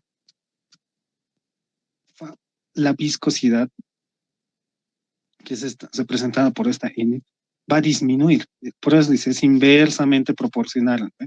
Si el flujo, a ver, si la viscosidad disminuye de la sangre, es decir, en un caso de anemia, póngale que la sangre se va a hacer un poco más agua o más líquida, ¿ya? Así vulgarmente. La sangre se va a hacer más líquida, el flujo va a aumentar, porque no va a haber resistencia, ¿ya? Pero si el flujo disminuye y la viscosidad aumenta, o sea, la viscosidad de la sangre va a aumentar, es decir, se va a hacer más gelatina, por así decirlo. Lógica, el flujo va a aumentar o va a disminuir si la viscosidad aumenta. Obviamente el flujo va a disminuir, ¿no ve? Porque, a ver, tú pon en una manguera gelatina, es como que lentito va a ir, ¿no ve? Pero si le pones agua, obviamente más rápido y obviamente el flujo va a aumentar, ¿no ve? O sea, es como que un poco esa analogía, ¿ya? Ahora, ¿qué nos dicen? Si las fuerzas de Starling a nivel de capilar se desequilibran, incrementándose la presión hidrostática, esperaríamos, ya, esto de las fuerzas de Starling, no es la ecuación de Frank Starling, que es otra, ¿no? Esta simplemente es la de Starling. Ya, para eso tenemos que saber la presión de las presiones que bueno, que actúan en lo que va a ser los vasos sanguíneos. Acá, es un vaso sanguíneo. Dentro del vaso sanguíneo, obviamente, sabemos que circula la sangre. La sangre va a ejercer una presión capilar hacia afuera, ¿no ve? Esta, va a ejercer una presión capilar hacia afuera. Pero también existe la presión oncótica o coloidosmótica plasmática, es decir, la presión que van a ejercer las proteínas, pero no es que las proteínas ejercen presión hacia afuera, hacia el líquido intersticial. Este blanquito es líquido intersticial, ¿no? Intersticial. No, tómenlo así, dentro de la sangre obviamente hay proteínas, pero estas proteínas van a jalar agua. Entonces, la presión va del líquido intersticial hacia el vaso sanguíneo, ¿ya? Por eso las flechitas, ¿no ve? Las flechitas, presión oncótica plasmática. Uno diría, ya, aquí hay proteínas, entonces la proteína va a ejercer presión hacia afuera, hacia el líquido intersticial. No, tómenlo así, que las proteínas van a jalar agua. Si van a jalar agua, entonces la presión va a ser hacia el, bueno, el vaso sanguíneo, ¿no ve? Y ocurre lo mismo acá, en el líquido intersticial. Este blanquito va a ejercer, obviamente es líquido intersticial, va a ejercer presión hacia el vaso. Y la presión oncótica con los dos modos, que generalmente algunos libros dicen que es cero o algunos es menos, o sea, es un valor negativo. Hemos dicho que aquí en todo este líquido intersticial, todo lo que es este blanquito, va a haber proteínas, pero las proteínas jalan agua. Entonces la presión va a ser hacia el líquido intersticial, ¿no ves? Por eso que acá está la flechita así, ¿no? ¿Por qué a ese lado? Porque va a jalar agua. Entonces, si entendemos toda esta partecita, y es muy importante entenderlo, porque a partir de aquí se pueden dar algunas patologías como el edema o el hinchazón, ¿no ve? Que tal vez, no sé, nuestras mamás, tías, abuelitas, en sus piernas, o nosotros incluso si es que caminamos, estamos todo el día parados, se nos hincha, ¿no ve? La pierna. Dice, ay, no, se me hincha la pierna, así. Entonces levantamos las piernas para que, como decimos, para que baje la sangre, circule, ¿no ve? ¿Es por qué? Porque la presión ha sido tanta que eh, se ha filtrado todo lo que va a ser proteínas, sangre y distintas cosas, ¿no? Líquido, hacia el espacio intersticial y esto ha hecho de que exista un edema, ¿no? Una hinchación, una hinchazón. Entonces, ¿qué nos dice aquí? Si las fuerzas de Starling a nivel capilar se desequilibran, incrementándose la presión hidrostática, esta es la palabra clave, incrementándose la presión hidrostática, ¿qué esperaríamos? Obviamente esto tiene que estar en equilibrio, ¿no ven? No es que todos, o sea, si no hay, una vez más, homeostasis, ¿no ven? Todo tiene que estar en equilibrio, nada puede ser más, menos, porque si no, ya pasa patologías, ¿no ven? Nos dice que la presión hidrostática, ¿dónde es la presión hidrostática? Acá, ¿no ve la presión capilar que existe? Esa es presión hidrostática. No nos está diciendo presión oncótica, plasmática o presión oncótica intersticial o presión del líquido intersticial, nos está diciendo presión hidrostática, es decir, la presión capilar, la presión de la sangre que ejerce sobre el capilar, ¿no ve? Para que este se filtre hacia el líquido intersticial. Entonces nos dice que este está aumentado, ¿no ve? Está incrementado. ¿Y qué pasa cuando se incrementa esta presión? ¿Y hacia dónde está apuntando la flechita? Hacia afuera, ¿no ve? Es decir, hacia el líquido intersticial. Si se acumula líquido en el líquido, si se acumula líquido en el espacio intersticial, como dice acá, va a haber un edema generalizado. Bueno, en sí un edema, ¿no ve? Que cumple lo que va a ser el aumento de la presión hidrostática capilar o disminución de la presión oncótica capilar, ¿ya? Que no va a jalar tanta sangre, entonces obviamente va a hacer que se filtre más líquido hacia el espacio intersticial y obviamente genere esto el edema, ¿ya? Eh, y entonces, ¿cuál sería la respuesta acá? Nos dice velocidad circulatoria disminuida. No, nada que ver. Esto, pérdida de peso corporal por pérdida de líquido. No, sería al revés. Si es que pasara al revés, si disminuiría la presión hidrostática, sí pasaría tal vez esto. Velocidad circulatoria incrementando, nada que ver. Ganancia de peso corporal por retención de líquido. Es esto, por retención de líquido. Ya. Ahora, esa sería la respuesta, el inciso C.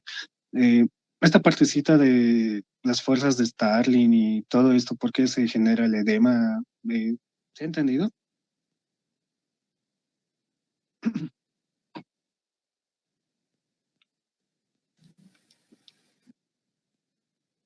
O mejor dicho, que quién ha entendido o si se ha entendido o no tanto.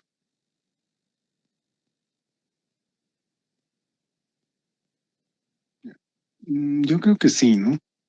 Ya. Ay, ahora sí. Ya, electrocardiograma. Para esto tenemos que ay, recordar a cuánto viaja el papel del electrocardiograma normal, ¿no? Viaja a una velocidad de 25 milímetros por segundo, ¿ya? Esto, ténganlo muy en cuenta. Siempre saben preguntar, igual les pregunta para toda la vida. Y el papel del electrocardiograma. Horizontalmente nos va a dar el segundo. Ustedes solo recuerden que un cuadradito chiquitito vale, vale 0,04 segundos, ¿ya? Solo sépánselo eso, que un cuadradito chiquitito vale 0,04 segundos. Y hacia arriba verticalmente mide los voltajes, un milímetro, pero igual sería 0,1 milivoltio, ¿no ven? Hacia arriba. Esto sépanselo de memoria, porque ahorita vamos a hacer unos ejercicios acerca de esto. Y ya, esto simplemente para recordar las 12 derivaciones que existen para, bueno, para el electrocardiograma, para poder sacar el electrocardiograma. Sabemos que son 6. Recuerden simplemente que 6 precordiales nos van a mostrar lo que va a ser el electrocardiograma en un corte, si quieren así, transversal, ¿no ve?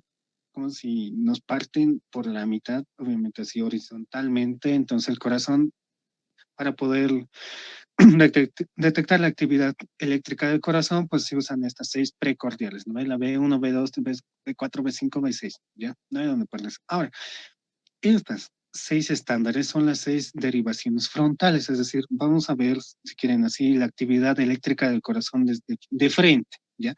De frente.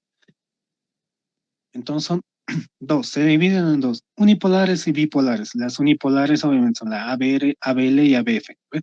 Y las bipolares son uno, 2, 3. Simplemente eso. Esto ténganlo muy en cuenta. No se hagan pescar. ¿Cuáles son las derivaciones precordiales? B1, B2, 3, 4, 5, 6. ¿Cuáles son las derivaciones frontales? Son uno, 2, 3, ABR, ABL, ABF. ¿Ya? Simplemente eso. Y esto igual, esto tal vez les preguntan igual en la parte más de su parte de las guías, ¿no ve? Que cada semana les daban. Igual, para toda la vida, sépanselo. ¿Y dónde se ponen las derivaciones? B1 entre el cuarto y el espacio corporal derecho, B2, así, dónde se pone la BR, ABL y ABF, el 1, el 2, el 3, todas esas cosas, sépánselo, los focos de auscultación incluso, ¿no ve?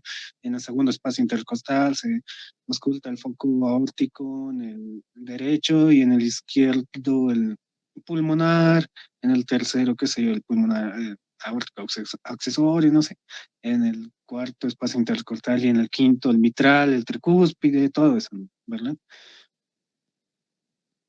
Ténganlo muy en cuenta. No se hagan pescar, son cositas igual que las tienen que saber para toda la vida, son cosas bien necesarias, ¿ya? Hay cosas que no tanto en sí, saben que toda la vida sirve, pero hay cosas que necesitan mayor interés, mayor tiempo y dedicación para que, bueno, son cosas que las vamos a ver todos los días de nuestras vidas.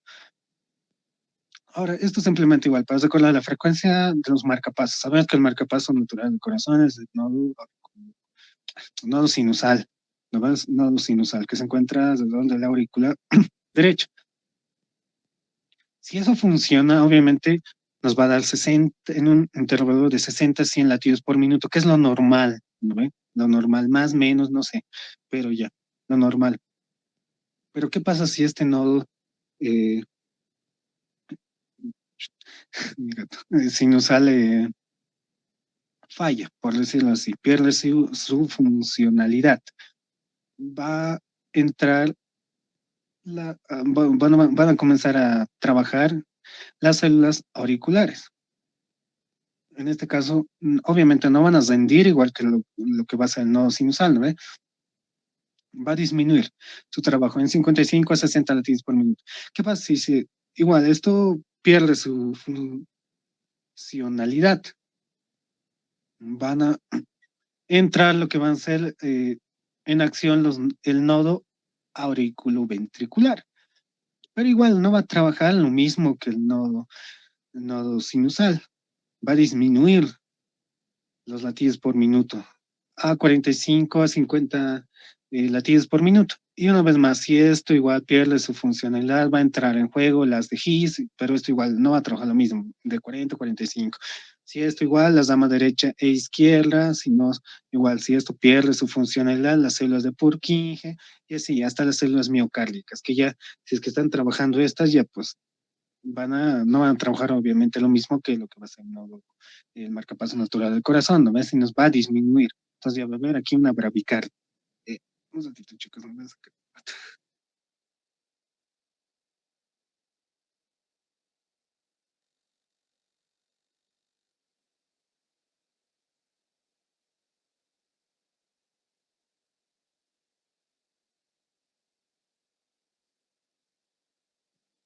Ya. Ahora sí, ya. Simplemente eso. Igual, cuidado después que acá y les pregunten, no sé, ¿cuál es la frecuencia cardíaca del nodo auriculoventricular, digamos? No es 60 a 100 latidos por minuto, ¿no? Sino sería tal vez en un intervalo de 45 a 50 latidos por minuto. Porque no es lo normal, no es normal que esto trabaje. Lo normal es nuestro marcapaso natural del corazón, ¿no? Que no sinusal.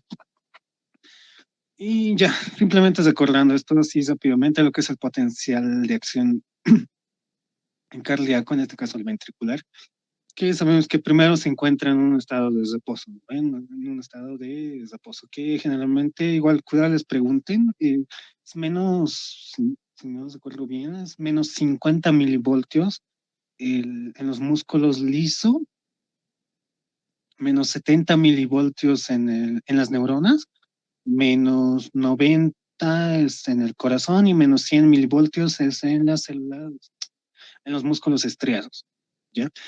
Su potencial de membrana en reposo, ¿ya? En este caso nos dice que es menos 85, ¿no? Puede variar, depende de la bibliografía, pero creo que la cátedra manejaba menos 90, por lo menos lo que nos recuerda, lo que nos daba el doctor Laforcada. Entonces ya las células se encuentran en su estado de reposo, ¿verdad? Entonces tiene que haber una despolarización, es decir, tiene que haber un estímulo que excite a esta célula. Pero primero tiene que llegar a un umbral, ¿verdad? Es un umbral. O como le llaman el estado del todo o nada. Es decir, si es que no llega hasta ese valor, hasta ese estímulo, no se va a poder disparar lo que va a ser el potencial de acción, ¿verdad? Si es que no llega hasta ahí. Entonces, si es que le, logra llegar hasta menos, por lo menos creo que es a ser menos 65 milivoltios. Si es que llega, pues se dispara el potencial de acción. Por eso es la ley del todo o nada. O sea, es todo o nada. Ya, suponiendo que llega hasta ese. este umbral, se va a disparar lo que va a ser el potencial de acción. Pero, ¿cuál es el principal ion que actúa en el potencial de acción, específicamente en la primera fase, que va a ser la despolarización de la célula? Se van a abrir canales de sodio y van a ingresar a la célula. Tenemos que recordar que la célula generalmente, generalmente dentro de la célula, el líquido intersticial es un poco más negativo y en el líquido extracelular es más positivo, ¿ya? Para esto tenemos que saber cuál es la distribución y los valores normales de sodio, potasio y calcio. Sabemos que sodio se encuentra en mayor proporción en el líquido extracelular y en menor proporción en el líquido intracelular, ¿no ven? De la célula, obviamente, de la célula. Y el potasio es lo contrario, se encuentra en mayor proporción en lo que va a ser en el líquido intracelular y en menor en el LEC. Y el calcio igual, el calcio se encuentra mayormente en el LEC, ¿no ven? En mayor proporción. Y en el LIC menor. Para esto tenemos que recordar el primer tema, lo que va a ser el transporte de iones a través de la membrana. Tenemos que recordar que van de mayor a menor concentración, ¿no ve? A favor del gradiente de concentración. Entonces, ¿sigue cumple eso? Sí, se abren los canales y hemos dicho que sodio hay en el LEC hay mayor y en el LIC es menor, entonces va a ir de mayor a menor, es decir, de LEC a LIC. Entonces va a entrar sodio, lo que va a ser la célula, y va a ser, como el sodio es un cation, va a hacer que la célula se vuelva más positiva. Ya es por eso que se despolariza la célula. Hasta que llega hasta un punto, hasta un pico máximo, en donde estos canales de sodio se van a cesar, no todos, obviamente, no se van a cesar todos los canales de sodio, ¿ya? Y se van a abrir algunos canales de calcio, de potasio, primeramente, de potasio, algunos, ¿ya? Y sabemos que el calcio, el potasio se encuentra en mayor proporción en el líquido intracelular. Dentro de la célula hay más potasio, afuera hay menos, entonces va de mayor a menor. El potasio va a salir de la célula, ¿verdad? Va a sacar toda esa carga positiva que ha entrado con el sodio para volver a la repolarización, para repolarizarse, es decir, para volver a su estado de equilibrio. Pero igual, no se van a abrir todos los canales de potasio, se van a abrir también algunos canales de calcio. Este calcio va a hacer que se retrase la repolarización del potencial de acción. Es decir, esto debería ser así, subir, despolarización y repolarización, ¿no ve? Pero no, vemos que aquí sube, hay una despolarización y hay una aparente repolarización, pero no, sino se mantiene aquí como una jorobita que se llama la meseta, ¿no ve? La meseta. ¿Por qué se da esta meseta? Porque el calcio, se abren canales de calcio y sabemos que el calcio hay más afuera que adentro. Entonces, de mayor a menor, de LEC a LIC. Entonces, hacen que entre calcio a la célula. Mientras que el potasio está sacando lo positivo, el calcio está metiendo más positivo. Entonces, por eso es que retrasa la repolarización en este potencial de acción. El calcio entra. ¿Ya? ¿Por qué? Porque sabemos que la diástole tiene que durar un poco más que la sístole, ¿no ve? La diástole, porque es el llenado ventricular, ¿no ve? La diástole, la relajación ventricular.